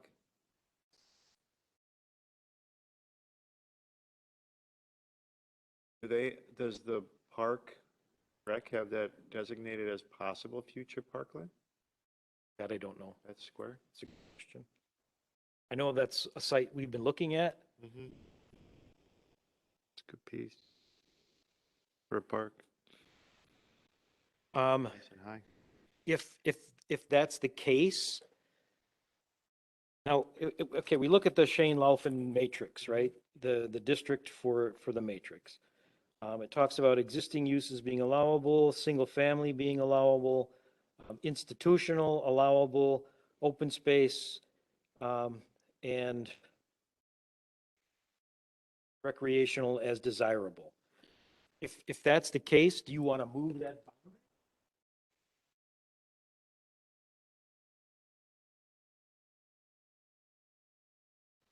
It kind of points a direction. We own some of that, right? No. I thought we had a little triangle or something up as it gets towards Mequon Road.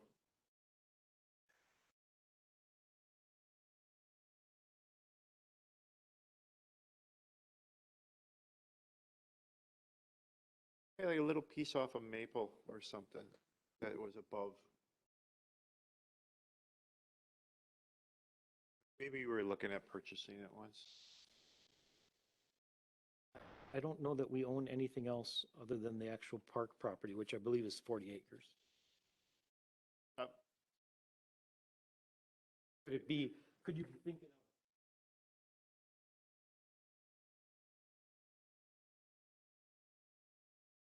Yeah, I was thinking of it further south because we were looking at something south along Maple Road a number of years ago. That I think was state land and then it was up for sale. Well, we do, yes, we do own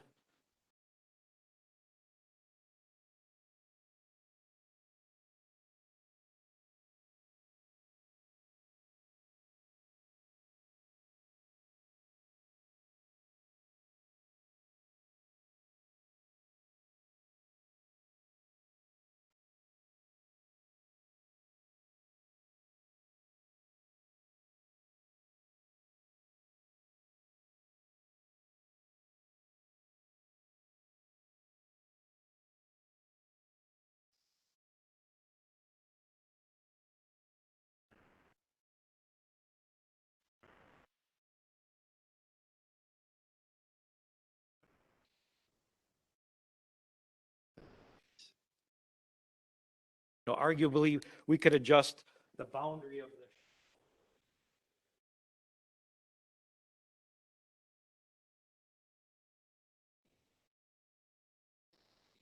Residential jet.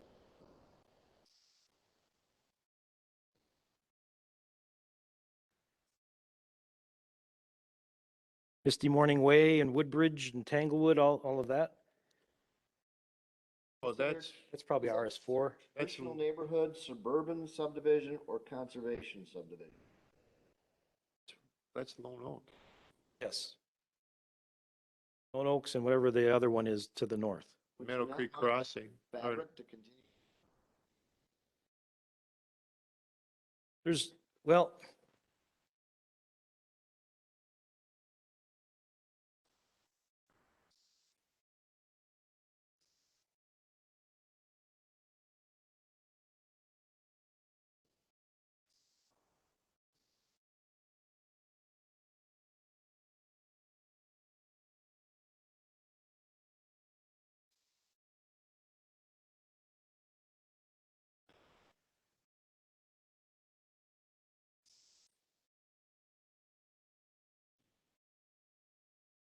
Wetland.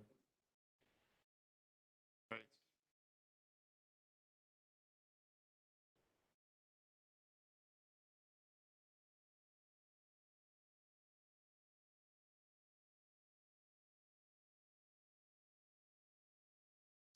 I mean, it's not, it's undevelopable.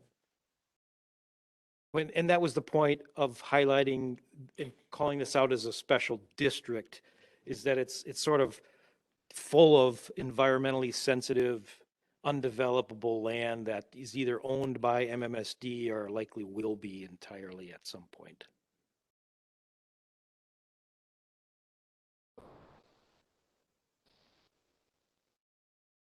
I wouldn't, we. District, just the stuff that.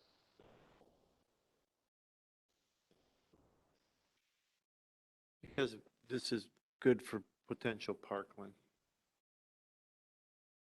If you leave it as industrial, then that's where you're designating your use.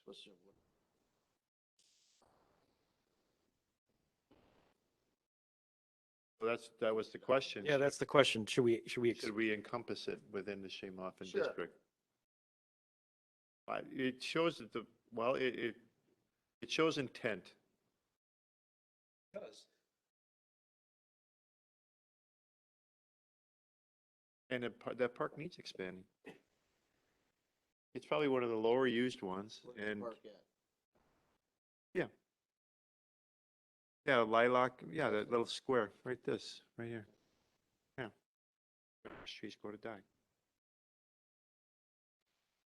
It's bad. I mean, you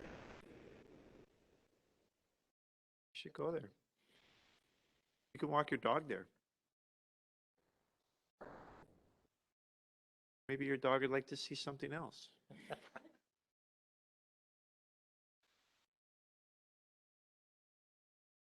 No, it's probably one of the lower use parks. It's recreational mostly. There's trails through it, right? Mm-hmm. That's really the primary use. Right. You get close to the river, but you don't get really good access to it. You get to see it here and walk through there. Nice bridge. You know, arguably,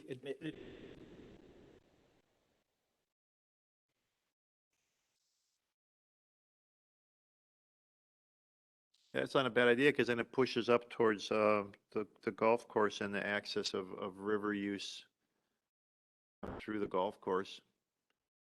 Meaning that if anything ever occurred at the end of Main Street with our recycling center and providing full access to the river there, it could be a continuance through.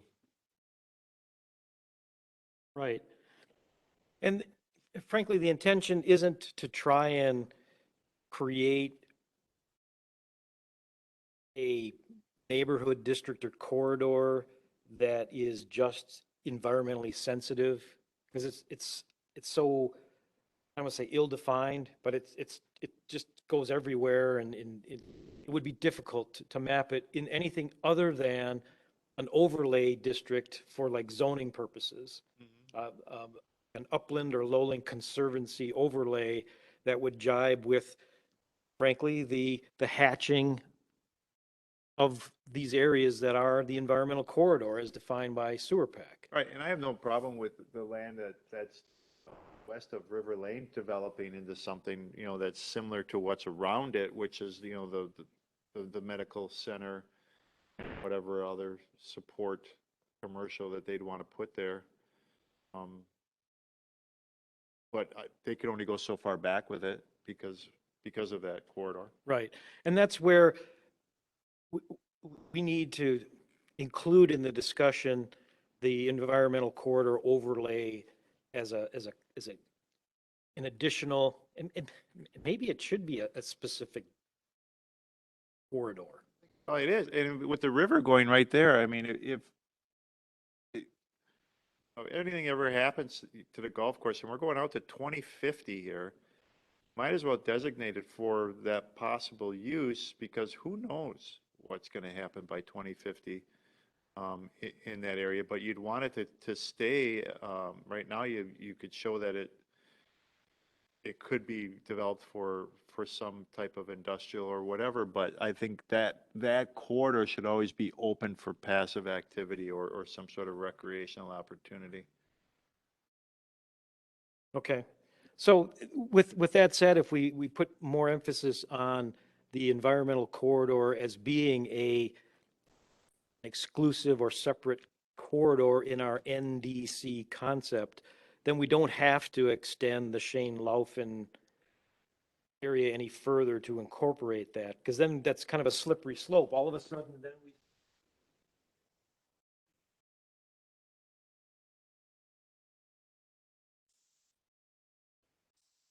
Yeah, that's fine. Good, because it takes care of itself, but I'd still like that square. So should we include that 40-acre square?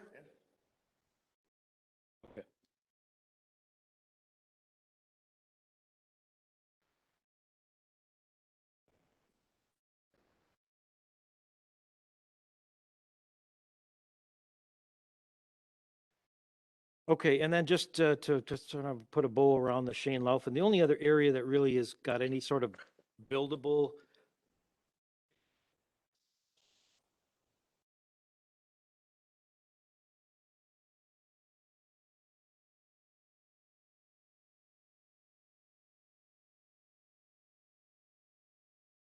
years ago, that frankly, there's just not enough land area there for any sort of redevelopment of any significance. So Somebody go in there and buy that up and put another Carpet Town USA in there, some small business.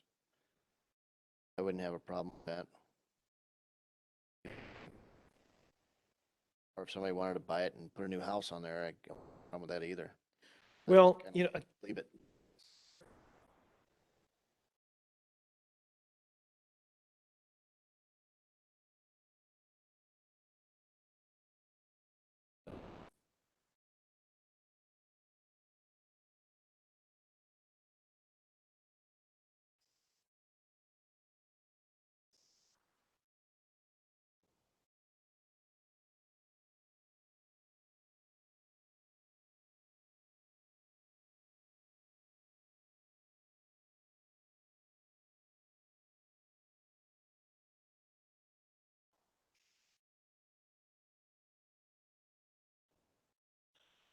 where we open concrete bins with, and the answer from us has always been it's not a desirable use. It's in our TIF district. We want job generating stuff, for lack of a better phrase. But realistically, it's got its limitations. Um,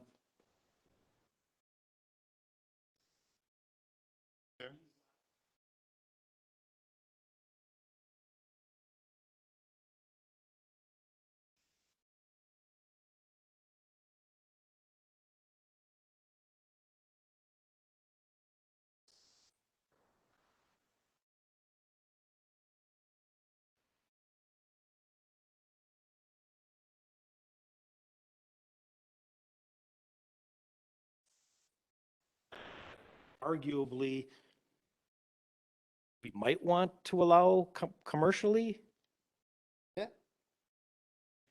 Somebody could come in and buy up all of that, including the Carpet Town, if they wanted to put something larger there. But there We've had a proposal on the opposite side of Menards at one time for a CVS, and they were looking at buying that property of the White House and whatever that looks like an old motel type of a development there. But then they kind of walked away from it. So I think that was still when that Appleton Avenue Still had that, they had to repay for the sewer. Oh, the That Menards Special project. Improvement District, Mhm. which has since expired now. Right. So what about the house in Shane Laughlin? Go commercial? House across the street from it?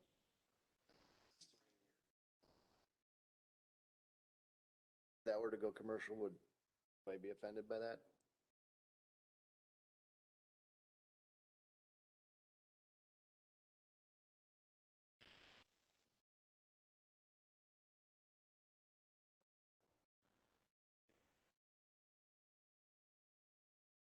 The guy wants to sell it and is trying to do something with it. Somebody wants to come in and buy it. Hey, what will you allow there? Shaded. Its own. Well, I'll tell you, in the last year, it has sold. There was I think there was actually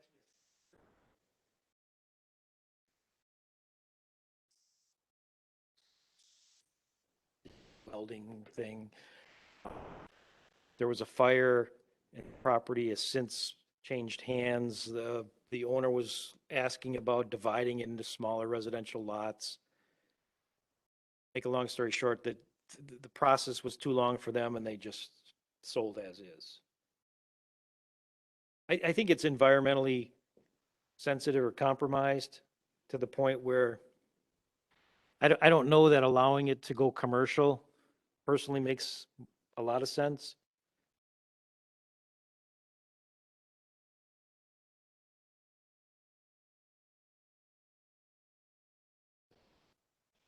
So unless, if you want to change the boundary, we can, but, No, it's No, I don't. okay, the other thing I want to talk about, and I'd like to get it through tonight if we can, is the Rural Preservation District. Because it's,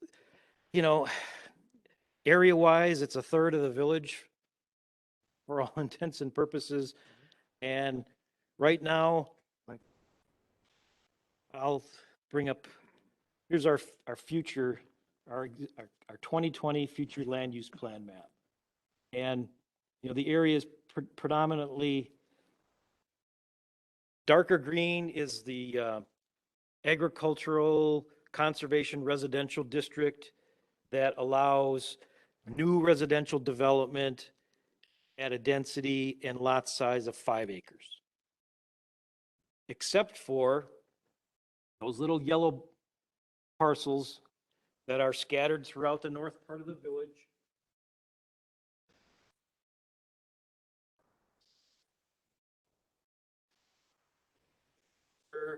Because the yellow on this map is rural residential, which allows 1 acre lots.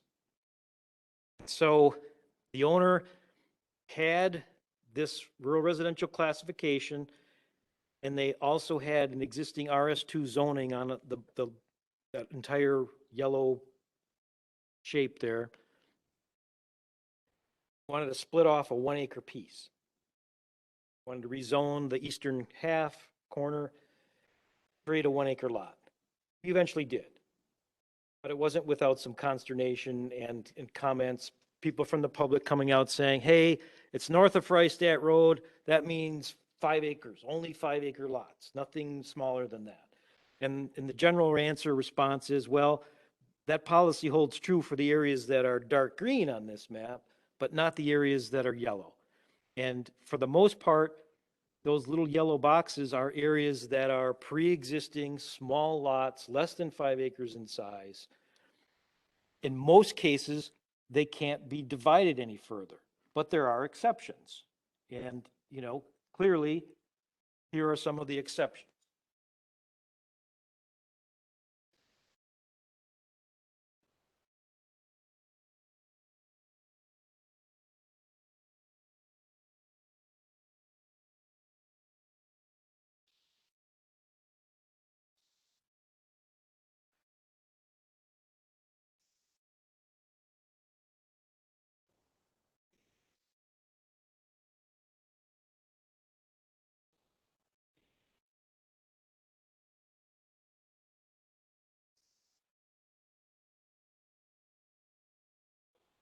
Areas in the village that under the current plan can currently be divided into 1 acre lots. Those are shown in yellow. The rest of the area in the darker green is the minimum 5 acre lot size, 5 acre density. Now, what we've done with that area, we're calling it our rural preservation district. And right now, the proposed policy for development is essentially, if you want to split off a parcel of land that is standalone, the minimum would be, the density would be 1 unit per 20 acres. Now, we haven't decided, we haven't even really thoroughly discussed, does that mean a 20 acre parcel size? That gets a little complicated. But if somebody wants to do a conservation subdivision with 5 or more lots that would be developed, and I'll use the description either all at once, or they pre-plan an area for the creation of lots, maybe over time, where they do one lot, this year, but they've created a master plan for a conservation subdivision that will develop in multiple lots over time.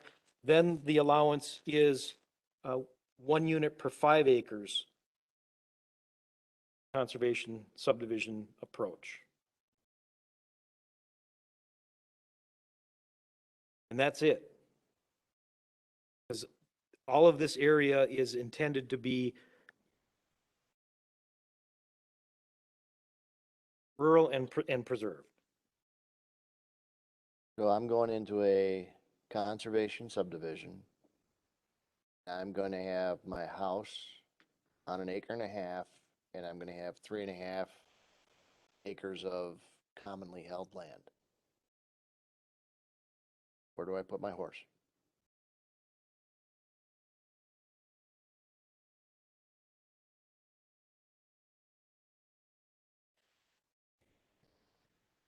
I love my horse. I love the smell of my horse. I Oh, it's a love the, Therapy horse. yes, it's a therapy horse.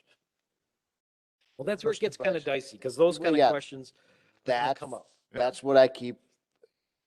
Generally, I'm okay with the conservation subdivision until I start applying those wishes.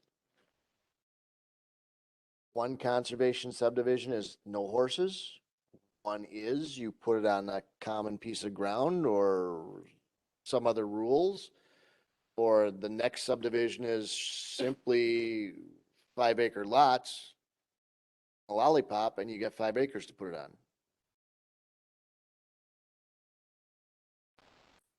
Well, and that's where we need to come to some closure so we can Yeah. respond Well, to it- those questions. And the intent is, based on past surveys, of keeping the Germantown as structured, where it's heavily urban in one area and very rural in other areas. Everyone always says that they want to keep that rural feel out there. At the current structure of 5 acre lots, going out to 2050, you could have that whole area peppered out in 5 acre lots. Now, it doesn't look rural, it just looks like a lot of subdivided 5 acre lots with houses on them. So what is it that the residents want? You want a rural appearance that has large stretches of land that gives you the appearance of a rural community, or do you want a bunch of 5 acre subdivisions in the next 20 to 30 years plotted out there? That's what it'll be based on, even Grafe has said that 5 acres works, but no, eventually it's all going to be just a bunch of 5 acre lots. So does that look rural? Well, no.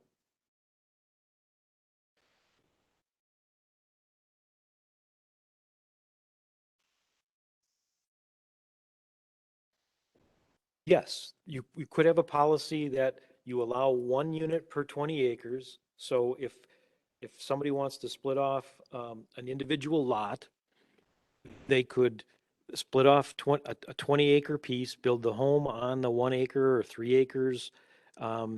And the rest would be, preserved with a conservation easement. Now, the question is, do you want to allow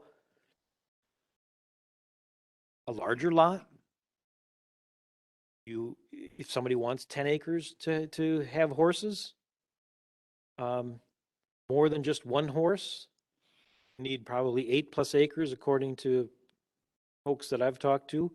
Do you, Does that change the zoning of it then? And it's not really a residential, it's more of a farm agricultural zoning based on boarding of animals? I mean, we can get into that too. We could provide for the same agricultural districts that we currently have.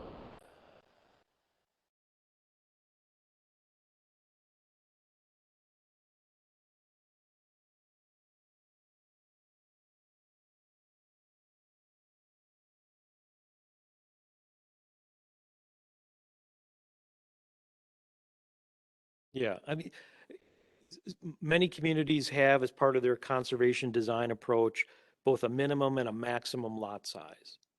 There's a density allowance and then there's a maximum lot size. That sort of dictates that some portion of the lot area is going to be undeveloped and unused for some, preserved for some open space purpose.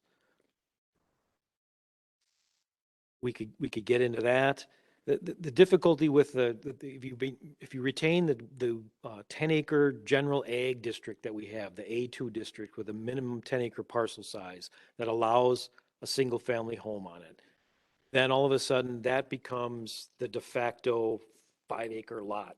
That's currently the minimum today. So it's almost as if we want to continue and implement this conservation design approach in the rural area, we almost have to tweak the general ag district as well and make that a higher minimum parcel size or lower the density or the lot size on the conservation approach.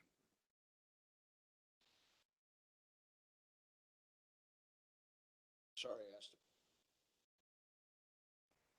I mean, part of what we're going to get is, oh yeah, I answered those surveys. I want to preserve the open area, but my idea is 5-acre lots. Then go over to Mequon and on Highland Road, just off of Highland Road in Mequon, huge sprawling subdivision. It is all 5-acre lots, but it's a whole bunch of houses in a prairie. Right. They're not clustered together. There's no real feel of open space. It's just large subdivision. I'm gonna show you something, and I don't mean to pick on any particular subdivision, but I'm gonna bring up, I'm focusing in on Isabel Farms. See, I don't know if the monitor show what's on the screen there. Yeah.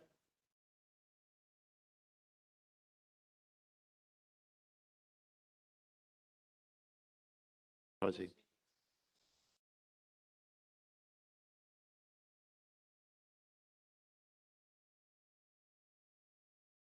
And if you look at an aerial photograph, what you see is that of the 5-acre lot, there's the house, then there's the clipped lawn area around the house and the yard area that, you'd use for playing and throwing the ball or whatever, running the dog. And then there's the prairie component around that. And if you were to actually measure and try and calculate the size, really about half of those 5-acre lots are prairie. And the other part is sort of the developed component with the house and the clipped lawn. No escaping, yeah. So if you sort of use that as a guide in some way, it may be just my own logic, to me, that sort of says you don't need 5 acres. You may want 5 acres to have your developed parcel and then some semblance of other undeveloped land that looks different and is preserved. That's what you own. You almost sort of tell everybody, I only really need 2.5 acres. Right, but I think that the part of the purpose of the 5 acres is to put distance between you and your neighbor. They don't want to live that close to anybody. So yeah, I'm not gonna cut 5 acres every week, but I'm gonna keep a certain area around the house landscaped and looking nice to keep the cost and the value of the house up. But in the sense of the rest of it, it's gonna go wild, sure. But I don't have somebody, 100 feet to my left. Right. This is kind of the answer to, in some ways, the question or the issue that comes up regularly when somebody is in an existing residential subdivision or any existing residential development, the land next to it is proposed for development that's heretofore been vacant, undeveloped. And the question or the issue is, well, I don't think that should be developed because I look out at that property and it's wide open and I see the deer running and that should be left open. The retort to that is, well, if that's the way you want it, then go and buy it. And this concept, the 5 acre lot concept, seems to be a middle ground approach to that, where they went out and bought that extra 2.5 acres that they really didn't necessarily need, but they wanted it for that, For the buffer. the buffer and the view shed that it provides and the distance that it separates from their neighbor. Does anybody in that subdivision have horses? I can't find a single barn in it.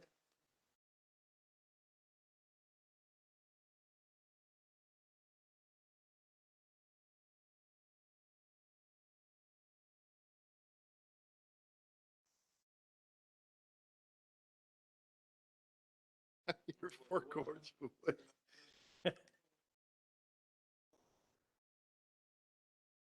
Somebody's got chickens, I remember that. Chickens. Yeah, this Sure, one guy's it's got all up, kinds of it's their trails in his yard. lot, use it as you want. But, knowing that it has more of a subdivision look to it than a rural Right. Germantown. If you want rural farmland Germantown because you like that look, 5 acre lots are not gonna give you that look. It's gonna give you big subdivision. So Right. And residents need to decide that if, from what we've heard in the surveys, I want Germantown to remain rural, I want the rural appeal, I like the rural part of Germantown. I get it. But that's not 5 acre lots then, that's larger. If you really want to see that land as rural, rolling farmland or hills or woods or spots of woods or whatever it is that's appealing to you, then the use has to be in a larger scale, or maybe a smaller scale with a larger unused portion in order to keep that rural feel. Right, and one of the graphics that was shown to us early on that Grafe had put together was trying to help us move in the direction of thinking about preserving land and how difficult it may be with some of our decisions that need to be made. They're showing population projections for our community and the projection of housing units by 2040 being 2,100. And, they do the math, and on the right, they show that if all of those 2,100 housing units were developed on 5 acre parcels, it would consume, 10,500 acres and essentially the north half of what's left of the village. You go down to 1 acre lots and it consumes, 2,100 acres and just essentially 3 sections of the village. 2 acre lots, it's 2 sections, and it goes on and on. The higher the density, the smaller the lot size, the less land that's consumed, and presumably more is preserved in the short term for open space, undeveloped purposes. But, who's to say when the 2100 plan is prepared that, they're facing the same thing, and, issues are, well, do we even keep the 3 acre, lot size requirement, or the 20 acres, or what do we do then? So we have somewhat of a responsibility for, trying to look down the road, even to some degree beyond the 2050 plan, for purposes of preserving portions of the village and the rural residential district that we've defined here, which effectively almost defined itself with a little bit of help from us. we need to do what we feel is best to preserve that. And, arguably, I think the push we're going to get is not to change anything, leave it, 5-acre density, 5-acre lot size, and, let the chips fall where they may. And if by 2050, 2,100 units develops, it consumes the rest of the green area in 5-acre lots, so be it. And I think we just need to be prepared on how to respond to that. Oh, and that graph is a good way, and in the proposed projection of how many additional house units will be required in Germantown is also, I mean, to me, that made a lot of sense to me in regards to how it showed itself in use of land at those sizes and how much of it you're really taking up. And if you want it to be a rural feel for, they're going to be your kids or your grandkids, 5-acre lot isn't going to do it for you. But, you know what, I think I think whatever we propose, we're going to take a beating on. Because everybody has their own idea based on how much land they happen to own. Responsibility is it, Mr. Landowner, if you want it preserved, to not sell it to a developer for the highest price possible. Yeah, well, you can't tell anybody. Yeah. You get product. Yeah, but that's what it takes, is that whoever owns the land now, if they're the ones that want to preserve it, they need to hold it in that state. Wasn't there some type of a program that you pledge your land to be held in that state? That was you that get farm. farm tax credit or something? Yeah, but then if you sell out before your term ends, you simply pay a penalty and the equivalent of the back taxes that you would have paid all those years earlier. I mean, and the new developer pays those for you. And it's sort of, it really has no impact like it was intended. One of the things I found over the years and from my own experiences is that you can create incentives for preserving land. You can have an option for a conservation subdivision approach, and it's rare if anybody takes you up on the options. It's more costly to hire somebody to design one than to just have a simple surveyor and engineer lay out a standard cookie cutter subdivision. So I come from the school of, if you want to preserve land, the village needs to step up and adopt a policy that says this is what we're going to do to preserve the land. Right, and then propose it that way and then take our beating and see what the residents have during the public comment and the public hearings.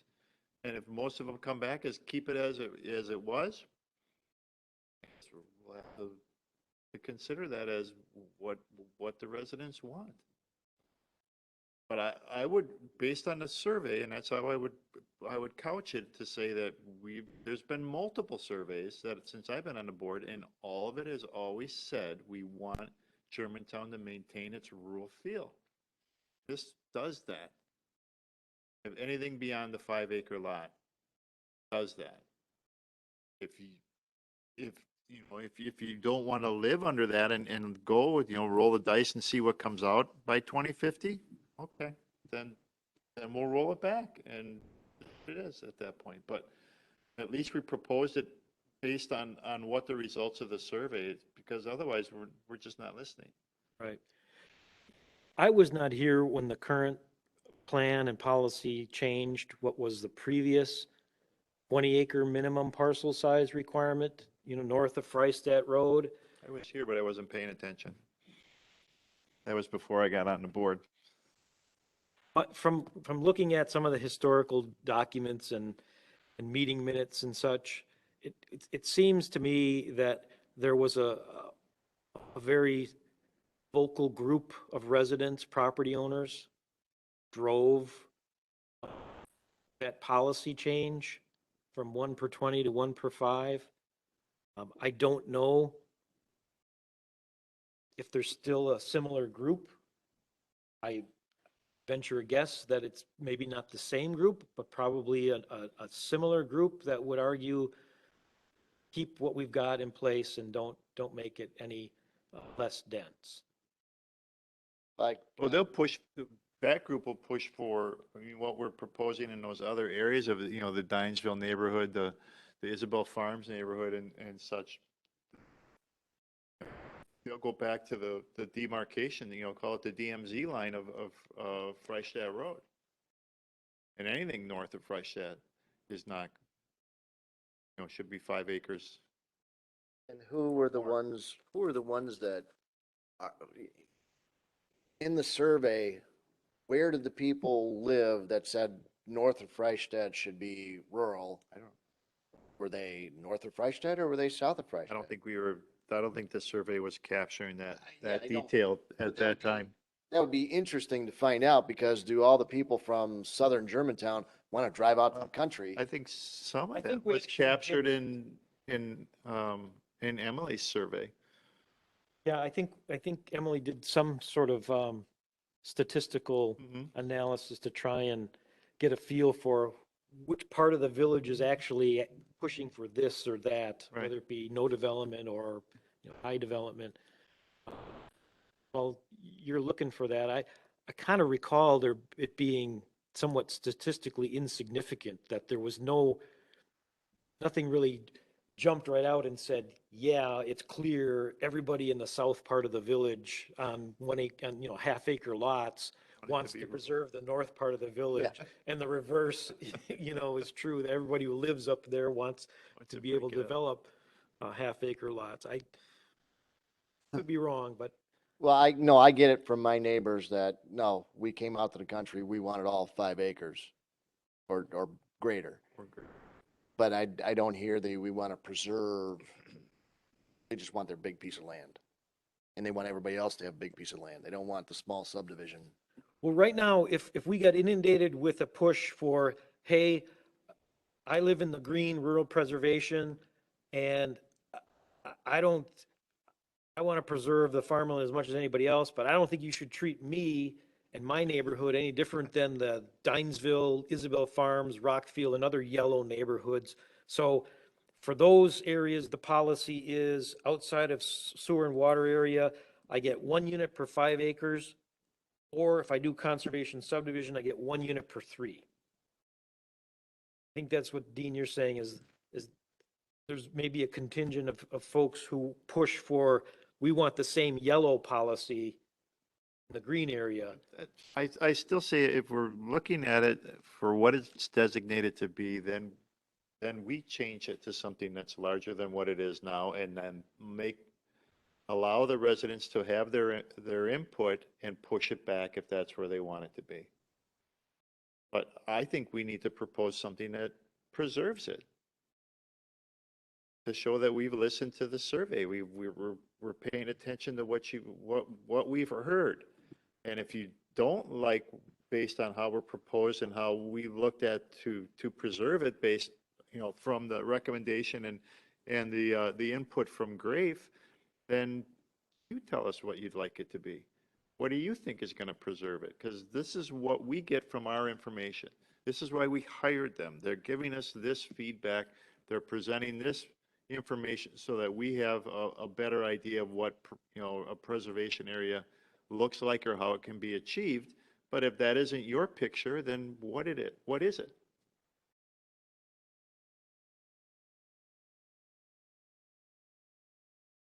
So much of that is environmental corridor, especially as you get up into that northeast corner. I mean, it's just, It goes away from farmland and goes to wooded.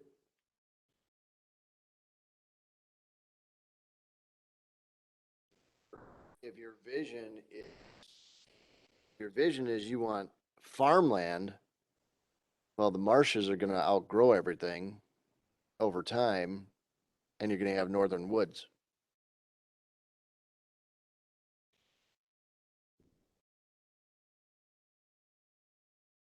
there's still people that are managing their lands pretty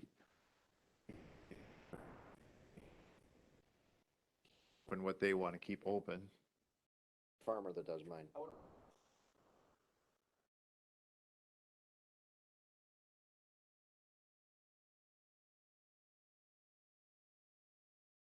Well,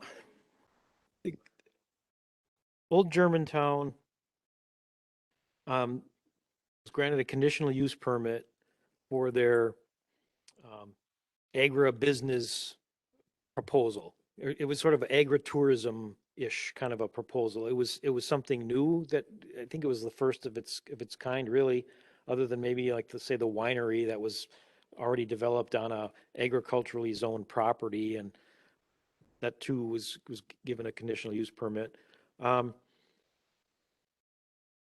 That's a little more specific in terms of uses, but we need to address that for like the agricultural zoning districts to allow for that kind of a use. I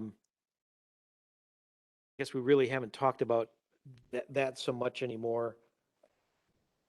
Right now in the rural preservation district on the matrix, we do have, read it.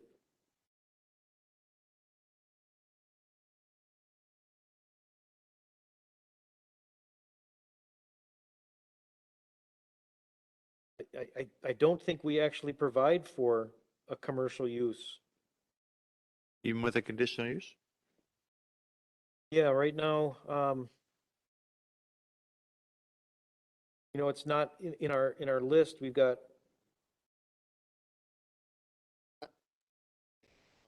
Agriculture would be converted to.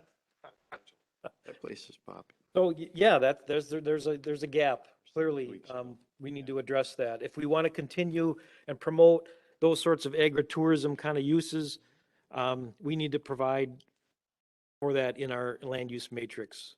And currently, it doesn't. So I'm going to make some notes about that. And while you bring it up, I mean, has everybody been to the old Germantown? First time 2 weeks ago. Is it anything like you thought it was going to be? No. No. It's a pizza joint. Yeah. It's More or very less. popular. But there was also on the outside, there was probably 2 or 3 birthday parties happening. Probably a family was on the one end of the outside area, and then on the inside, there wasn't a table that was empty. And everybody had to wait over an hour for their pizza, and they were fine with it. Yeah, it's a unique situation. It really is. I've talked to Scott. I've been there a couple of times, a few times actually, and I talked to him at length, and he essentially said that he was a bit surprised at how popular the pizza component has And been. you have to go up to the bar area and order it and pick up your drinks there. Oh, and they'll bring the pizza to you and they'll refill your drinks, but that first time through, you kind of got to self-serve. Yeah. Well, they do have a thing where you can, from your table on the App, app. yeah. Mm-hmm. Yeah, which is a good idea. And again, that helps to overcome the labor shortage. I'm sure that they're going through like anybody else. Yeah, they could really use a second pizza oven. Got that hour to a half an hour. But yeah, it was very well, it was packed. I mean, there were a lot of people there on a Friday night and, everybody was fine with however the service was. Because it was expected. It was, when you walked in, this is what it is. And if you want to stay here, this is your expectation. Right. But I don't know, honestly, thinking back to when we went through the process, that at least it wasn't my expectation that that's what it was going to evolve into. You know, I looked at it more as a country store type of a, yeah, farm to table. You could go there and get the sausage, or they had their microbrewery kind of a thing, and they'd have a couple picnic tables in a shelter, where you could have some of it there. But no, I think the way they've built it is unique, and right now it's very popular. I agree with you, and I think frankly that even though it may be somewhat of a surprise to them, I think it's kind of a good thing that they're successful with that component of it, Mhm. so that they can continue to flourish and move the sausage part along. And that was a big push. That was one of the main features that was being promoted. Well, we were talking to the owner there, and he said that he was working for Bradley Tech because they're as busy as they are. He left his job, Right. and this is what he does full-time now, which is great. Nice to see Germantown support it as well as it is. And everybody else that's probably around it, because I think it's really starting to make a name for itself. Yeah, in fact, I got changed emails with a property owner nearby that wants to start, they already raise products, farm products, flowers and such on their property. And they're on Country Air and they're asking, what do I need to do to kind of have my own little roadside standish for selling? And one of the first things I suggested is, why don't you go team up with Scott up the street at Old Germantown, and work out some sort of relationship there. And he said he actually had been thinking about that. But I think that sort of thing is hopefully likely to snowball, so to speak, and we're going to be faced with other agritourism type uses. And I haven't heard any complaints. I don't Part know of if it was traffic is an traffic. issue. I don't know if noise is an issue. I know they have music outside. They're far back off the beaten path. I don't know. I think they're done by 10 o'clock, though. Yeah.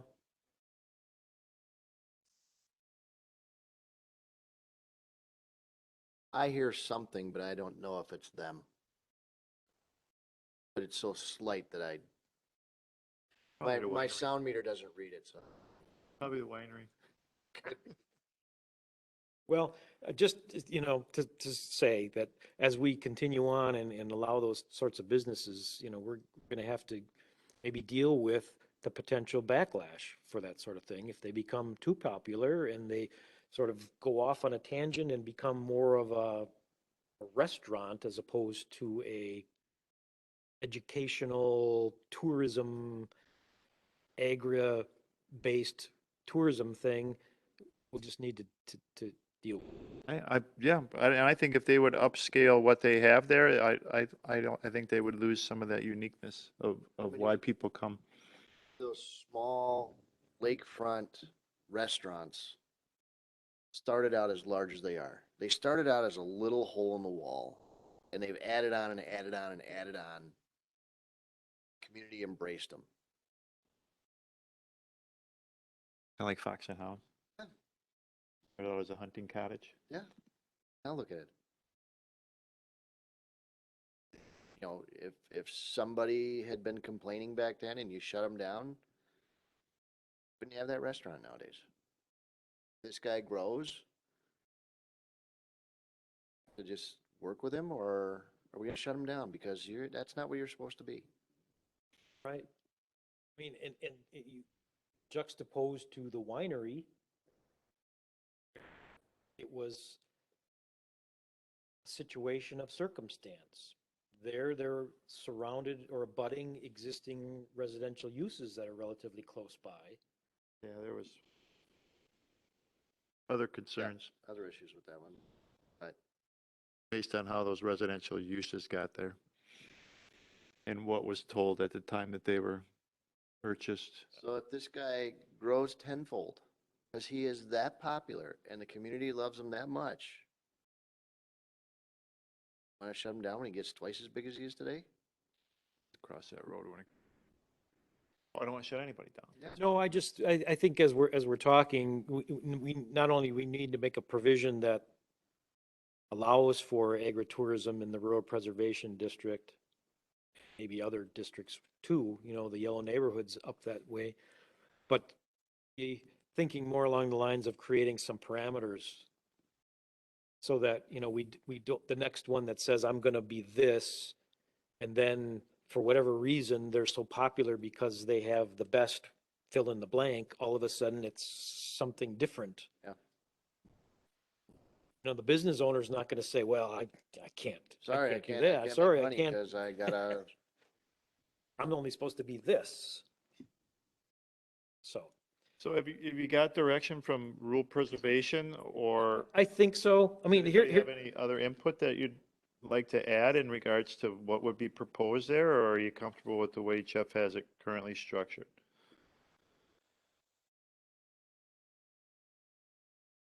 The thing that I'm grappling with, struggling with a little bit is the minimum parcel size. If you just want to split off a parcel for whatever purpose, and we're going to hear it. When my son wanted to build a house, I split off a 5-acre lot. You know, now when my other son wants to do it, the policy says I got to split off 20 acres. Or do we say, no, it can be smaller, but the density is 20. So you've got to set aside the difference between 20 and 5-acre lot size as conservation restricted area. If the end goal is to do rural preservation, then the more land you can set aside, the more rural preservation is actually occurring.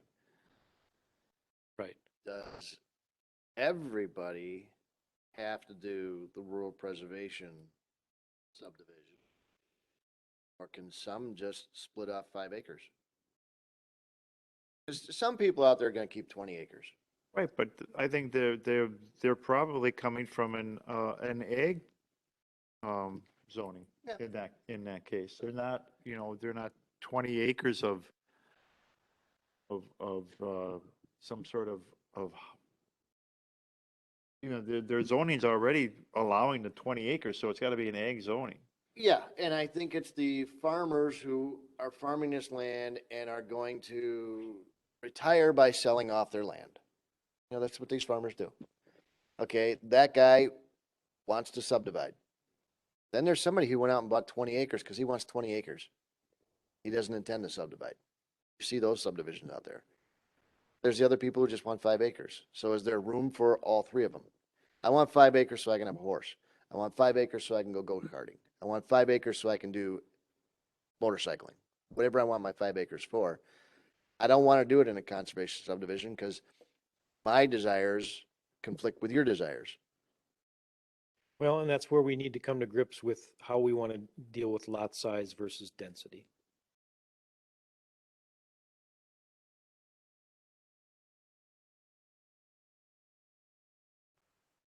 You can build a house on it. There's not much difference between the A2 district and the RS1 district in terms of its general use. You can,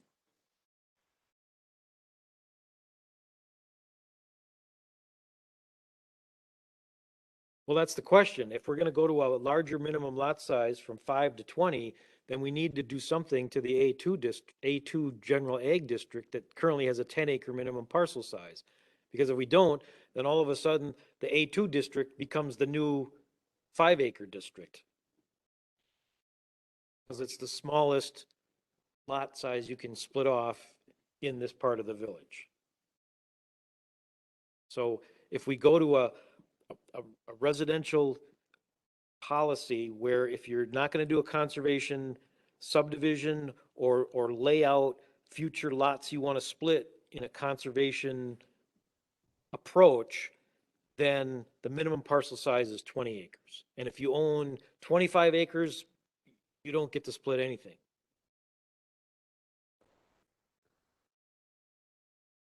Split in half. Because if we're going to do the 1 per 20, then we're taking away 10-acre ag district. And we're making the 10-acre ag district 20-acre minimum parcel size. Something like that. I've seen in some communities, one of the ways they try and address well, I bought this 15 acres with the intention of splitting it in half and blah, blah, blah, blah. And to get around that, some places simply have a policy that if you own less than X number of acres, you're allowed one land division where you can split your property in half, or you get 1 3 to 5 acre parcel or something. I don't know. I'm torn on all three. I could see benefits of all three. I understand people want to conserve land, play on. I understand people want state little area surrounding. I see people wanting. And it pretty much would stay as it is. I mean, some middle ground may very well be 10 acres. Minimum lot size is 10 acres. If you want anything more dense than that in the rural preservation, then you have to do conservation subdivision and you get 1 per 5, I could see something like that. where there's a maximum lot size provision. Can't buy a 5 acre lot anymore. Lot you can buy is a 10 acre. You would get into conservation subdivision. Your horses, if you want your toys, simply required. Now, right now, what's proposed is that is 20 acres. 10. That's where we're at right now with the Grafe staff They proposal. had 9 and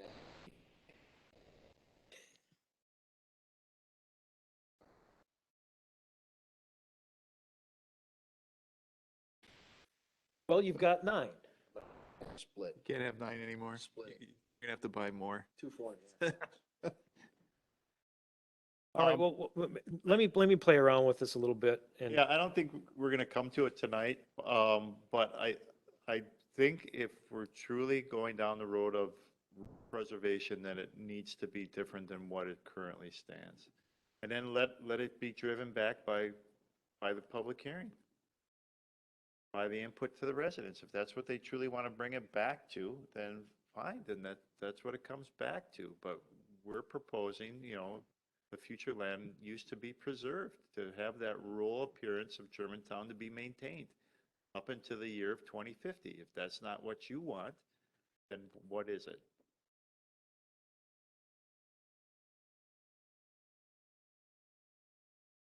And I'm fine with you putting it out that way, And I like the visuals. but when it comes to the public hearing, Get ready.